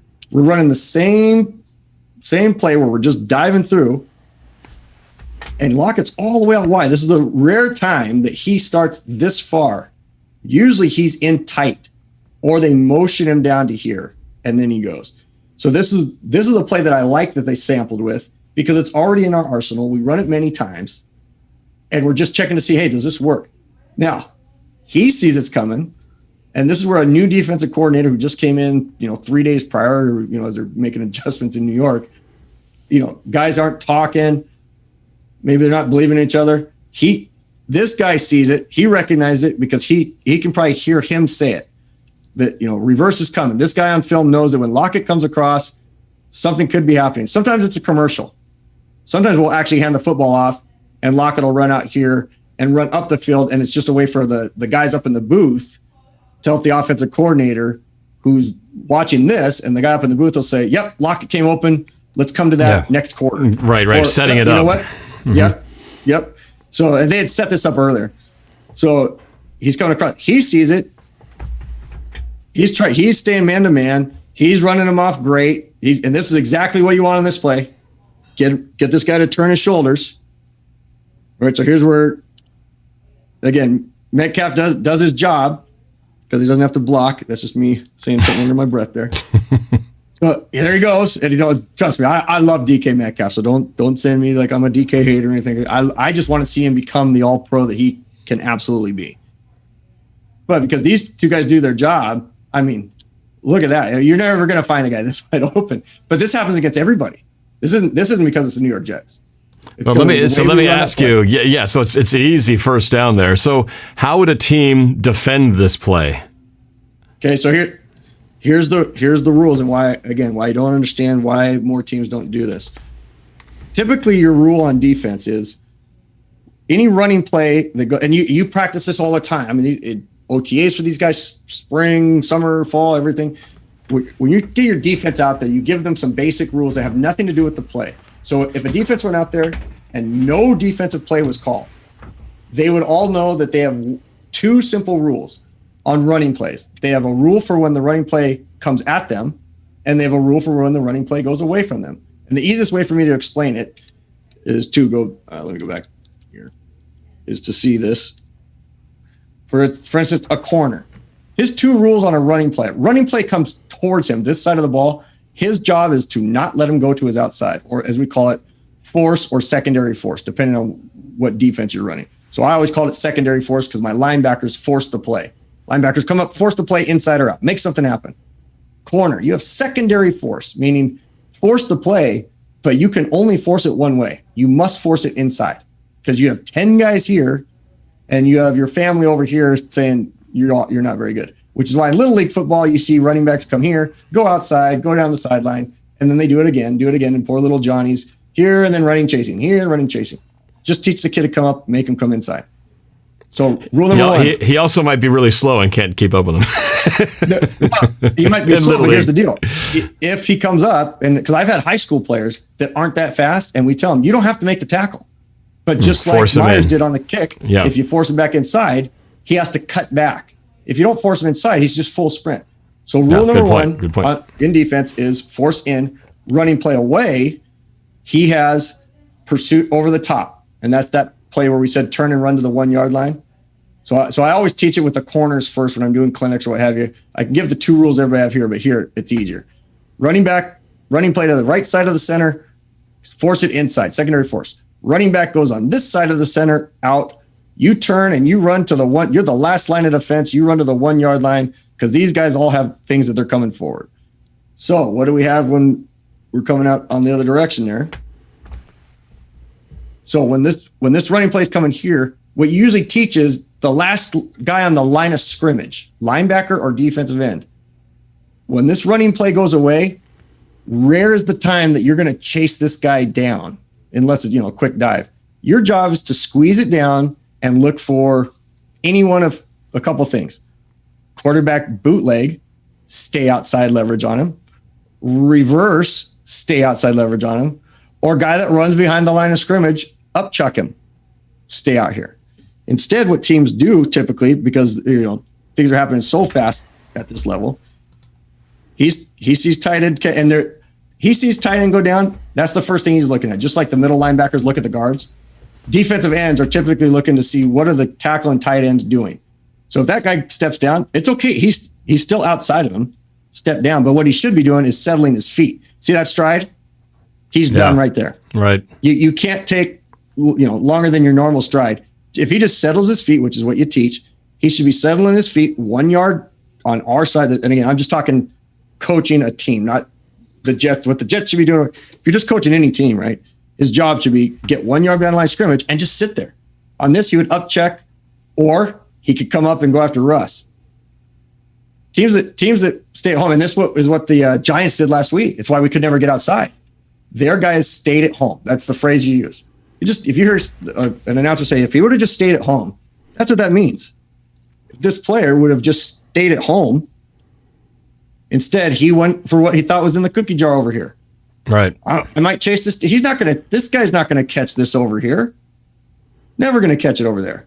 He should stay at home like this guy does. At least this linebacker quasi stays at home, but he's stuck here. He went wrong way. So he's done, right? Russ could keep it on a bootleg keeper. I mean, there's so many things that can happen. So that's where you get the breakdown of that. I remember when in Little League, I did actually play defensive end for a spell.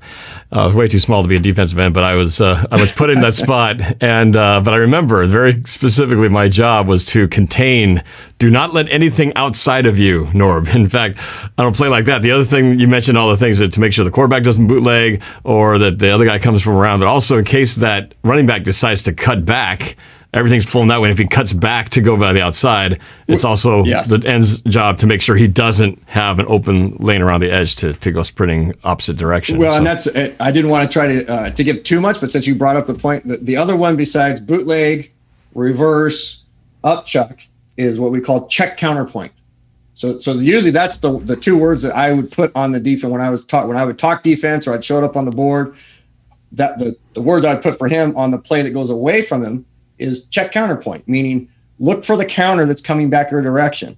Is a guard pulling. Basically, you're taking care of everything on that, all the reverses, the backside, the bootlegs, and the counter play. So he should be sitting home, again, just like Adams did. Stay at home, check counterpoint.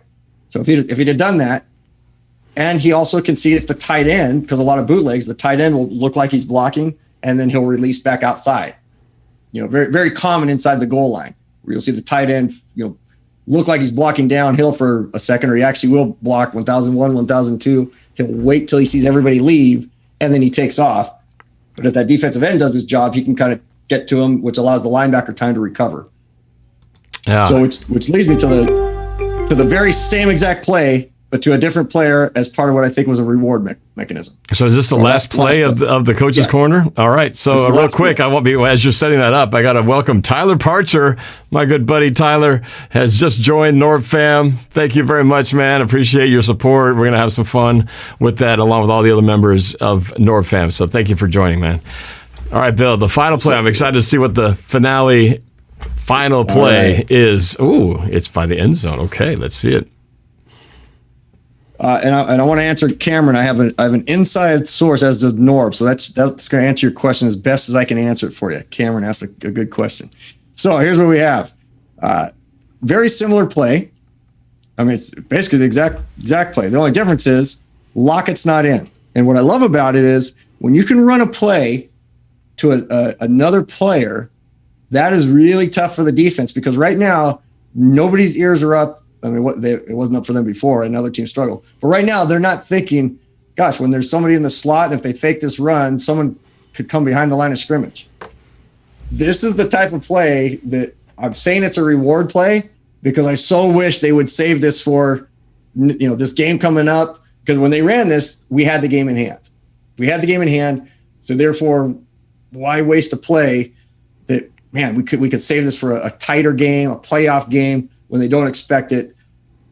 But I think they may be rewarding our tight ends for doing a great job, blocking. So we're gonna let you watch the play regular speed. Most people didn't even, if you asked where he lined up, probably wouldn't have recognized how he was able to get to the spot that he made it to. They just know that all of a sudden he was doing a commercial, and then most people would assume, boom, and they must have come here, boom. But as you'll see, set. And now everybody's going to the left. Isn't that a song, Norb? You would know it. You're a song guy. To the left. Oh, yeah. Bingo. Boy, that was right on tune. Now, look what you get from the defense, though. Because our line, our running game's going well. Our line's fantastic right now. I mean, they're in sync, doing their thing. Everybody's, their whole defense is going there. Safety's got to sit there. He's, worried about it. Safety recognized it right away. Linebackers, I mean, they're still thinking run. And again, it's because you're moving personnel and guys haven't had a chance to practice. But even at week 14, you should know that something's happening. Look at how far we're messed up there. But here's our guy. Here's the guy we're focusing on. Comes across right behind the line of scrimmage. And again, two guys come up and they don't recognize it until it's too late. So play it slow here. Here's the defensive end that is, as he sees the tackle go down, he should start to settle his feet a little bit, because he's not going to catch this guy. Now he does it well enough from a standpoint that he would actually be able to get to the bootleg if he took a good angle. And I've said it before, football is about one thing, angles. And then it's about your heart. But it's all about angles. So anybody who's playing defensive end on a bootleg, you never start running upfield against a quarterback who's sprinting out. You immediately turn and you go sideways, and you hope to catch him by the time he gets to the line of scrimmage. That's what makes a J.J. Watt and some of those other guys so great. He's coming up the field. Russ is going to put a one-on-one and get around him. The mistake here is by this guy back here. He's the one who really should have picked him up as he saw it coming, because he's not going to catch a play there. Probably hard for him to turn and get to here, because again, I just love the development of this play, how it works.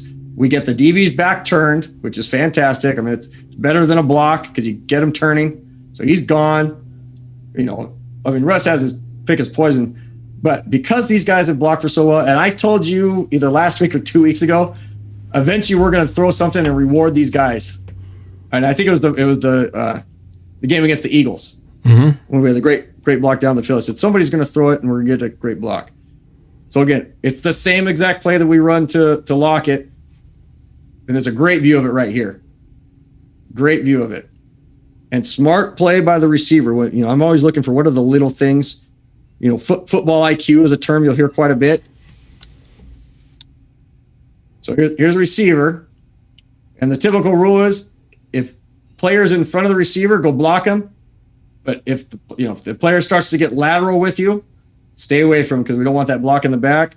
So I love that even here, and we're close to the goal line, but even in a game, he wouldn't have tried to block him because he realized, I can see the back of his numbers. Yeah. And it's amazing how many times guys will get close and they'll give a little nudge there.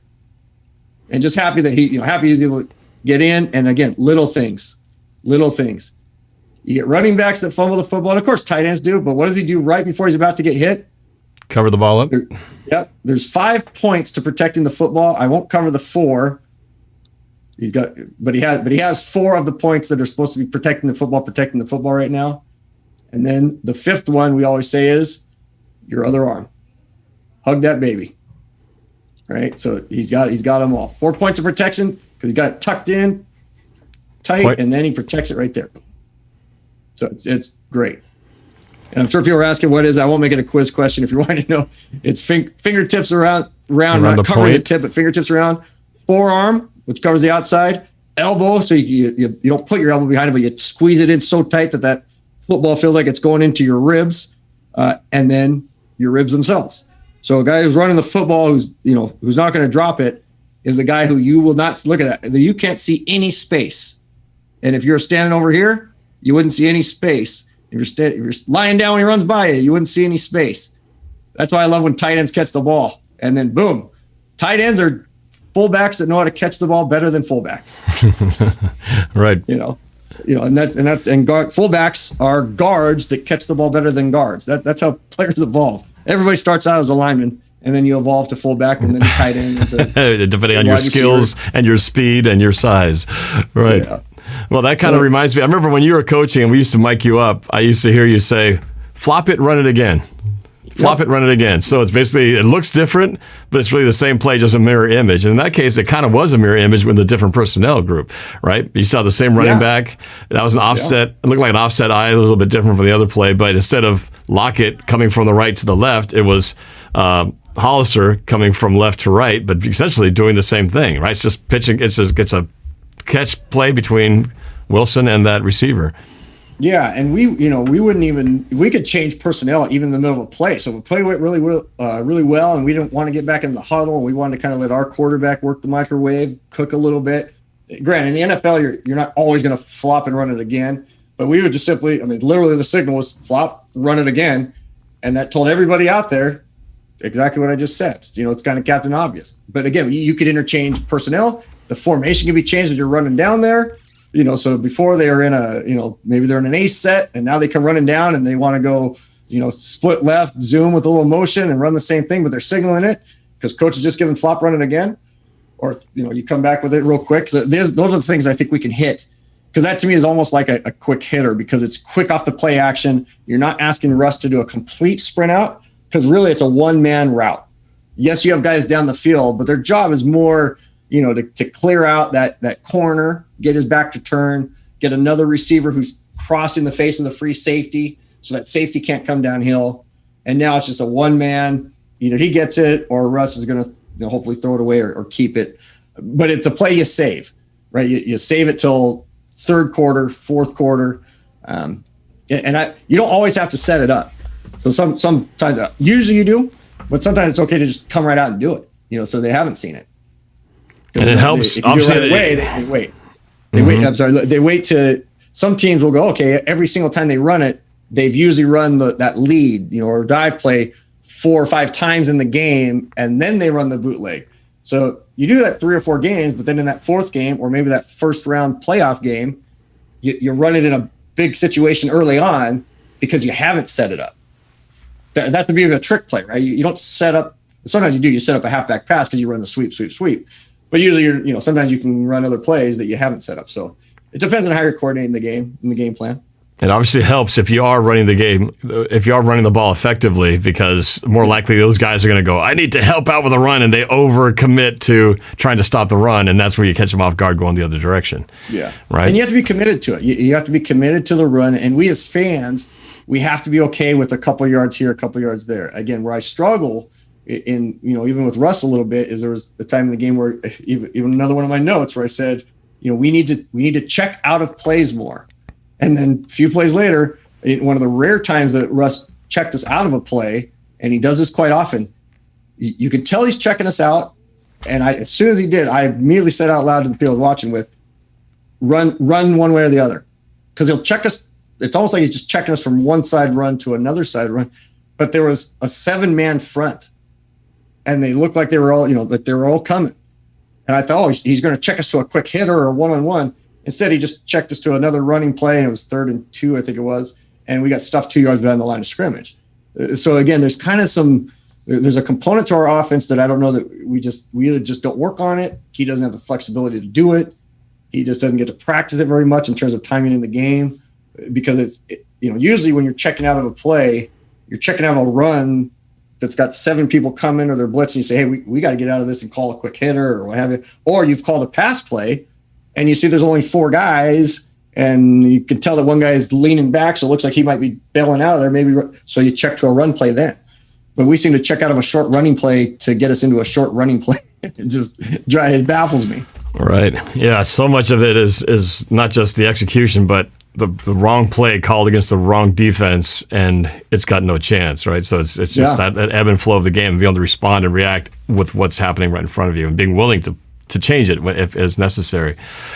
So this is great stuff, man. I know we said we would take a few more calls here, so I do have Aiden Pham in the Discord wants to ask a question. Aiden, how you doing, man? Aiden, are you there?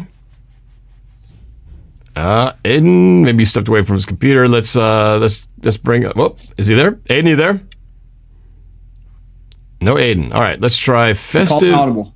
You got love. Let's go to festive side B. Let's see who that is. Are they hearing through the Discord? It's through Discord, yeah. Festive side B. Hello. Hi there.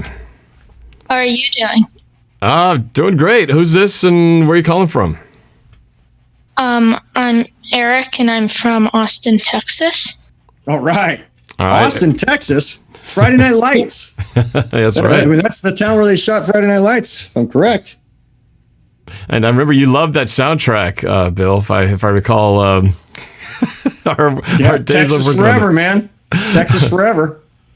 Seattle forever. Yeah, we used that. That was one of the 2004 opening sequence. Yep. Friday Night Lights. So you got a question for Coach Marsh? So when do you think Seattle is really going to start utilizing the rushing game? So I'm going to ask a question back to you. What would you say is utilizing the rushing game? Like, what would you like to see in terms of, more Carson, us running just running the ball more, in terms of how many times we run it versus how many times we pass it? Give me a little bit of what you're saying. Everybody's a little different feel, so I want to hear what your opinion is before I answer that. Well, what would you like to see?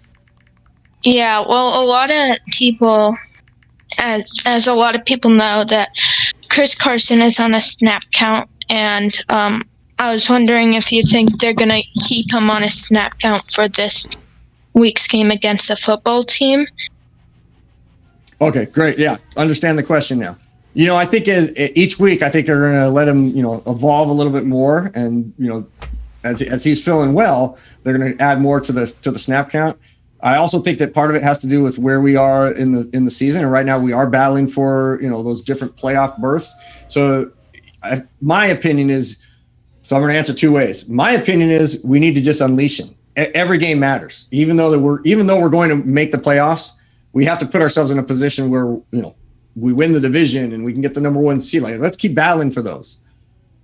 At the same time, I'm not in the Seattle Seahawks office, and I don't know how he's feeling every single day and how he really came out of last week's game. So they obviously know more than I do with regards to their own players. So they may look at it and say, we have to keep him to the certain snap count, and let's only rush him, put him in so many times during the game. Because remember, it's a 3.5 hour game, even though they're trying to shorten it. So over 3.5 hours, if that's 5 to 7 plays per quarter, however they want to spread that out, that's a way that they're going to save him. But I'd certainly like to see him be put in there for other things, even if it's just for commercials, meaning run him sometimes, but then put him in there and just let him run a little swing route where he's not involved in the passing game, but he's out there as an outlet. but he's getting more plays. He's getting his football conditioning back. But again, if it was me, I'd say, hey, let's go full steam ahead. Let's go after it. And, you do what you do. There comes a point, and I'll end with this, where you can't be so sensitive to guys. Obviously, I don't want them to be injured, but everybody's hurt. And there's a big difference. When you're injured, you're out. When you're hurt, you can still play. And everybody at this part of the season, everybody's hurting, man. They're all taking ice baths. So let's put our best players in and get after it and get up early and do our thing and then keep on going. And if something happens, hopefully it doesn't, but we can't be so sensitive to our guys that we're, not letting them do their thing. All right. Good question. You got anything else for the coach? Well, yeah, and I think that something that a lot of Seahawks fans are worried about is a repeat of what happened at the run game last year. Even though it was awesome that beast mode came back, obviously that probably won't be able to happen again this year. Hey, yeah, you never know. And in fact, I just watched a conversation that beast mode had a couple of days ago. I won't name the talk show host that he did it with. I saw that out there. Oh man, the guy, I love the guy. I mean, the guy is great, and he does great stuff for communities and kids and everything else. So you never know, and that's what I do love about Schneider, and that's why I don't worry about it. That yes, of course, you don't want running back, things to happen, but that can happen anywhere. So let's just get after it. And if all of a sudden we have to find somebody, or if we have to get Marshawn in shape, I mean, obviously we want our guys to be healthy, but we all of a sudden we have a DK Metcalf who we didn't have last year, right? And we have some tight ends that are doing some things. So and we do have a decent enough running back that's out there when Carson's not out there, and and Penny might get back and some other things. So again, let's just get after it. We're solid enough. Defense is playing better. We know our special teams is doing well. So let's not play on our heels. Let's just not play on our heels. Yes, let's not play scared. In terms of how we use our players, you just can't do that. Yeah, great question. I think that's why we've excelled over the years. Why we always seem to, for the most part, in our bigger playoff runs, we seem to get better the final few games and kind of go with this great momentum because we just play aggressive. And that's, again, going back to Pete Carroll's, when he changed his ways before, when he was back at New England and the Jets, he was kind of this, nobody knew him, tentative guy. And all of a sudden, Cocky Pete got the rise at USC, and he's hanging with Snoop Dogg and Will Ferrell and all those other guys. Like, personality changes, and all of a sudden, helps you get Reggie Bush and those other guys. But he brought that mentality to Seattle. And then Schneider's with him too. It's all, it's like, Schneider was there. So it's like, here we go. Carroll brings in a guy who's just like him. Let's get after it and do those things. So I that's the only part I don't want to see us get to, where Pete all of a sudden says, let's be careful and not do the things. Man, stay aggressive. And I think he will. That's his personality. Yeah, great question. So we're going to go back to Nick LeBeau, one of our staff moderators, see if he has a final question, and also see how the Discord is doing at this point. So, Nick, did you have any other questions as we're reaching the end of the program here for Coach Marsh? Nick, are you still there? I saw a comment from Nick saying they couldn't hear on the Discord. Yeah, I think we've gotten past that point, but he may not be on, so that's all right. Well, I think that's it. I think we've gotten through the calls we wanted to get through, so that's always a good thing. Yeah, I love doing the calls. Calls are great. Yeah. No, we'll definitely add this up, add this to a more regular thing for future ask the coach questions, because this is it's great. This is a rare time to really get some insight, and what you bring, Bill, is fantastic. So. Yeah, so I think at this point, Bill, any last thoughts you want to have on this game in terms of, looking back before we're going to be moving forward, talking about the game against the Washington football team. Any last thoughts just about the Jets or anything in particular before we turn the page on them? Again, I liked that we did play the way we needed to play against, obviously a very inferior team. But there were some good things that came out of it. I love that our right tackle had a chance to grow, from that standpoint. There's a lot of little things that took place, that I think are going to continue to evolve. I think this week is going to be a really good test, because we were able to get some backups in last week, do the things we needed to do, get right. And now there's no excuses. We're in that, we're in the fourth quarter of the season. We're in it starting last week, so we just need to get after it and keep things rolling. But these, next few games coming up are going to be great. and just so you know, we're going to try to, continue to work on a way for you guys to be able to select a play. So I can, I love coming up with my own choice of plays, but I'd love to hear from people. And, if there's certain plays that you want to see during the breakdown, it's easy for me to do that and come up with it. So we'll continue to evolve this show, and I'm loving doing it with you, Norb, and just having a blast. So continue to evolve it. Yeah. I think somebody made a good point while we were going. Somebody said, this might be tough to get more viewers in here because you're doing it during Monday Night Football. So we may want to adjust our time a little bit, because I realized, yeah, you're right. We're doing this during Monday Night Football. Half of the fans who might be watching this are watching the Monday night game. So we may need to adjust our timing a little bit so that we're not clashing with with the Monday Night Football schedule. But that's an obvious yet sometimes forgotten point. Yeah, I definitely thought about that, but some of you all have to understand that Norb does like 37 of these things a week. So he is so slam packed that when he said, "You want to do it?" I said, "Yeah," and pick a day, and he's like, "Okay, I can only do Mondays at 5." And so I said, "Okay, well, that's it. What else do you have going?" I said, "Well, the other 22 hours a day, I'm busy 7 days a week doing videos for people." Well, so, I'm kidding. We absolutely, it's part of what we need to work, continuing to grow, and that's why we're doing this now at this part of the season. So as we get ready to collaborate and go into the next year and other things, we'll have this the finely tuned machine. Yeah, because I don't want you to be scratching your head going, why do you do a Madden simulation and that thing gets like 2,000 more views than our coaching corner, which should be way more highly rated? What's going on here? Did I send you that this week? Why? I wouldn't send something like that. Why do people watch? And maybe that's it. Maybe that was the problem. You were up against Monday Night Football. We didn't even realize it was a ratings issue. Our programming scheduling was dooming you. That was the problem. Yeah. So do we have to connect with them, or do we just have to get better and force people to come watch us? No, as we get to the end of the season here, we definitely got to ramp it up as the playoffs are right around the corner. So, Nick, it sounds like he says it's working now. Are you there? Nick? No? I got you unmuted. But apparently he says he can't connect. Oh, well, we tried. But he did. He's texting a question in the chat. He said, "My question was opinion on Chad.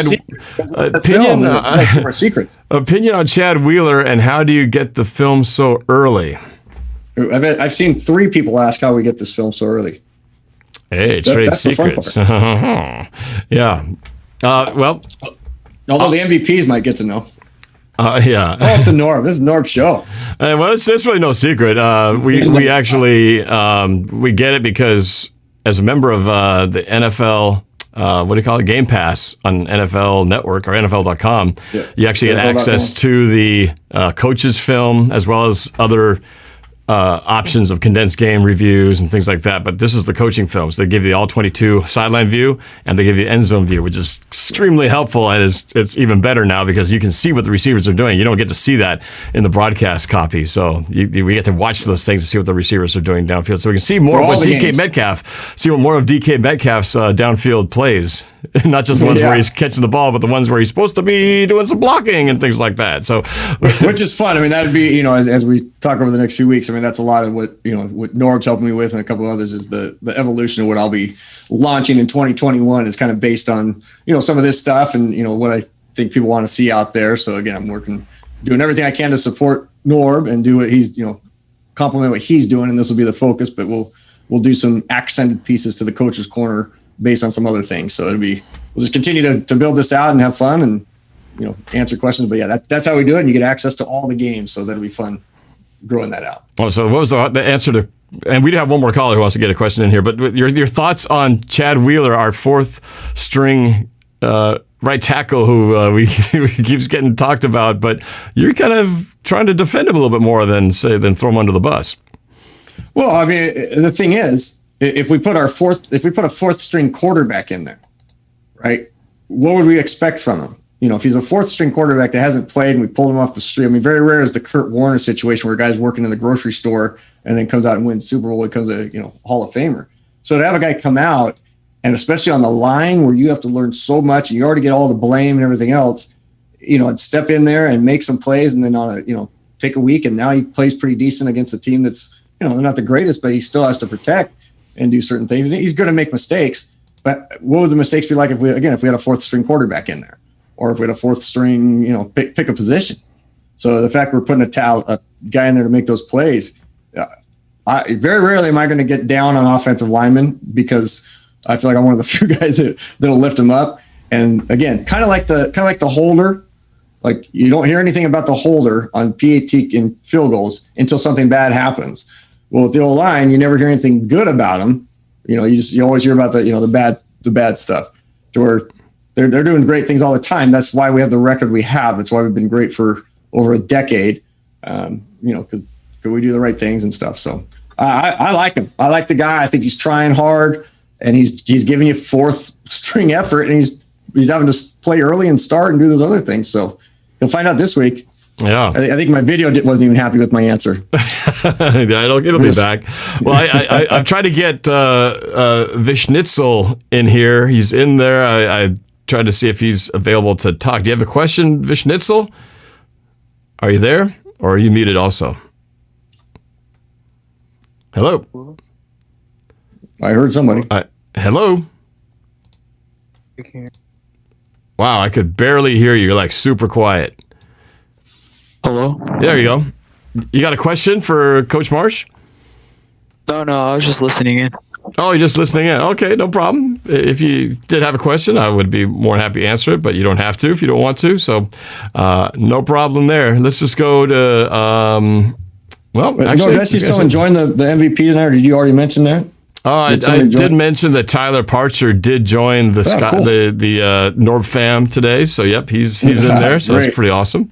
And Norb will plug the Discord. I know that question's come up by a few people, so he always plugs that at the end of the show. So for sure.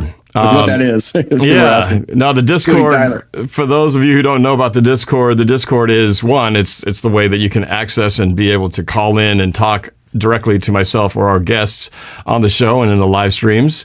It's also a really cool community run by several guys, some in high school and middle school, who just run this really cool community where you can chat with other Seahawks fans. You can chat about pretty much any topic. Some guys talk about basketball, football, anything, and they just have some really cool people in there that you can connect with. And then, of course, we have this opportunity to share during these live streams. So when we don't let the fact that he said middle schoolers or anything like that fool you, because some of the greatest apps out there and other things out there right now are being done by kids that age. So I love the Discord. Absolutely. I love what it is. It's phenomenal. If you hadn't told me that it was done by middle school kids, I'd have thought it was done by a bunch of, coding people and everything else at, some of the big tech companies. So it's awesome.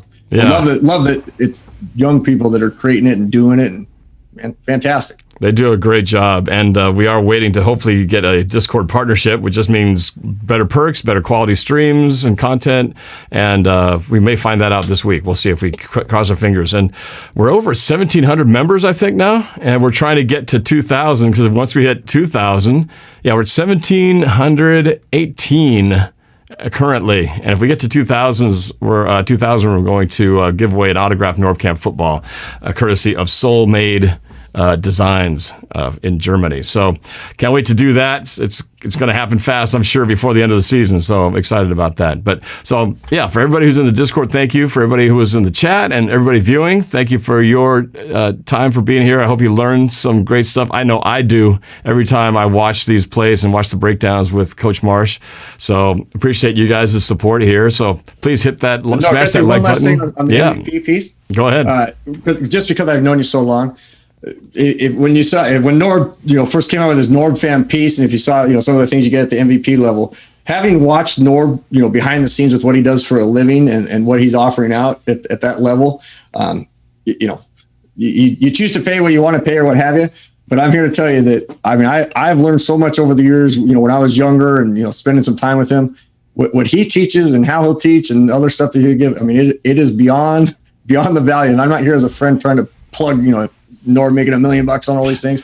I know why he's doing it, and he's doing it for all the right reasons. But just know that if you don't know Norb or you're new to the channel, this is what he does for a living: is video stuff and video production and all those things. And I have 20 plus years history of him creating some of the best videos in the country back before they were doing videos and back before YouTube and stuff. So just know that it's not like you're paying a premium if you become an MVP. You're getting a mega discount to spend extra time with Norb if you have a dream or want to create, do this type of stuff or what have you. The guy knows his stuff like nobody I've ever been around, as does his business partner. So just, if you're new to the channel or don't know Norb, his stuff is phenomenal. Yeah, so my business partner, you'd be talking about 80s Broncos fan, a.k.a. Michael Rain, who, a.k.a. his son, is the one who is actually started the Discord and is very talented himself. So, and Norb did not ask me to do that. So any compliments I give to Norb, they're coming straight from the heart because he's doing it for the right reason. So it's awesome. Thank you, man. Checks in the mail, by the way, too. But I appreciate no, I appreciate that, man. No, I'm excited. I've been helping a lot of the guys who you see on the round table, with with their questions on trying to get their channels, going, improving the technical side of things. With Bill, with every show we do, we're trying to improve the technical side so that it just gets a little bit smoother every time. And I think it is. I thought this was a very smooth show, and the next level is we're gonna get that telestrator thing one way or the other. We're going to add that on the next show. So talking green screen, other kinds of things. And these are stuff that I would share with you in the NORBFAM MVP, because I want to share for those people who have their own channels and want to learn more about trying to, improve what they do on YouTube. And from a production value standpoint, I know that there's a lot that I can offer there. You'll fast track you, that's for sure. So yeah, it's a lot of fun. It is my passion, and it's fun to help other people who are interested in doing their own content as well. So Zader Zaders with the super chat says, "Go Hawks!" Yeah, baby, go Hawks! We got a big game next week. So, Carl, congratulations on the 49-yard field goal in Madden. Ooh, pretty impressive. That's pretty impressive. You don't play Madden, do you, Bill? I actually saw a few people that are asking about you and myself playing Madden. Again, if we go back and play Tecmo Bowl, I got a pretty good shot at it, but I guess I have to learn how to play them. If thousands of people are willing to sit and watch you play, including me sometimes, I might as well play. I might as well learn how to play and play or something. It would be pretty cool. We could play it. You could be the at least until you get your skills up. I don't have my skills either, but you could even be my coordinator or my coach. You could draw the plays up, and I could try to execute them. That could be an interesting kind of a tandem duo. Here's the thing. If I had a nickel for if I had a nickel for this, if I had a nickel for every time a former player of mine, while they were playing for me, brought me a play from Madden that they thought we should run, I would be sitting pretty, driving nice cars, and it was every week. Really, the kids are coming, I got this great play, and I'd look at it, where did you get this play? Well, I got it in Madden, and they'd say it so serious. It wasn't joking. Like it was, here you go. And granted, Madden's very real, and they have a lot of solid plays and things like that. But it was just, if they would have just said, hey, I thought of a play, because they knew I was open to things, and I wanted players to bring me stuff because I knew they would be watching the film. But if they said Madden, it was kind of like kids that came up and said, what do I need to do to become a captain? That immediately eliminated them from ever becoming a captain. Because they should already know what it takes to be a captain by watching the other guys and just naturally do it. It didn't officially eliminate them. But I talk with them about that. Like, hey, you don't want to ask the coach that question. Like, it should just be naturally what you do. And do this. The intentions are kind of questionable then if you're asking for the wrong what reasons. Do I need to do? Yeah. So just funny stuff. But yeah, I should learn Madden or some other crazy game, because apparently people are willing to watch anything. They're willing to watch people do anything. Yep. So. Like I said, we'll see this week when I do my Madden simulation of the Washington football team against the Seahawks. We'll see how those ratings and viewership compared to this video, and I don't know, it may just nothing compares to your Sundays, man. I can't believe how many people are watching. It's just so cool. Sundays are crazy. Yeah, it is fun. It is awesome. But it's fun. I try to make it as interesting as possible, bringing my dad on here, and we try to enhance it with some sound effects and some visual stuff, and Steve Rabel doing the calls of the dog jumping in the air and stuff like that, just to make it more interesting than it already is. But I love it. If you haven't watched it, watch it. His dad, Kuromo, as I call him, the guy is awesome. Norb makes it entertaining by himself, but his dad is the best kind of color commentator to the two of you, is the way you do it. Kind of the play-by-play color commentator duo type. He's a blast and a great accent to what you're doing. Thank you. I appreciate it, man. Well, it's going to be fun. Every game the rest of the way, and hopefully into the playoffs. The stakes just keep getting higher. So exciting finish to the season, man. One game, every game is going to be a huge stakes. So can't wait to break this down. We'll be talking about this on Wednesday. Thanks for joining us. Thanks for joining us. All the people that are out there. It's fun to see. I can't see all the comments, but it's fun to see the names going by. So really appreciate you guys supporting us. Yeah, absolutely. So we will talk again on Wednesday for the roundtable. I'll do my Madden simulation tomorrow, roundtable on Wednesday, and then I'm hopefully gonna get a behind enemy lines connection with a YouTuber who follows the Redskins. 37 videos a week, man. You're so busy. Where are we gonna find time? When are we gonna do it? Oh man, but yeah, it's great. So Bill, thank you for taking the time to be here, man. Yeah, Love your insight, and we'll do this again soon, you guys. So thanks for watching, you guys. Have a great rest of your week. And go Hawks. Go Hawks.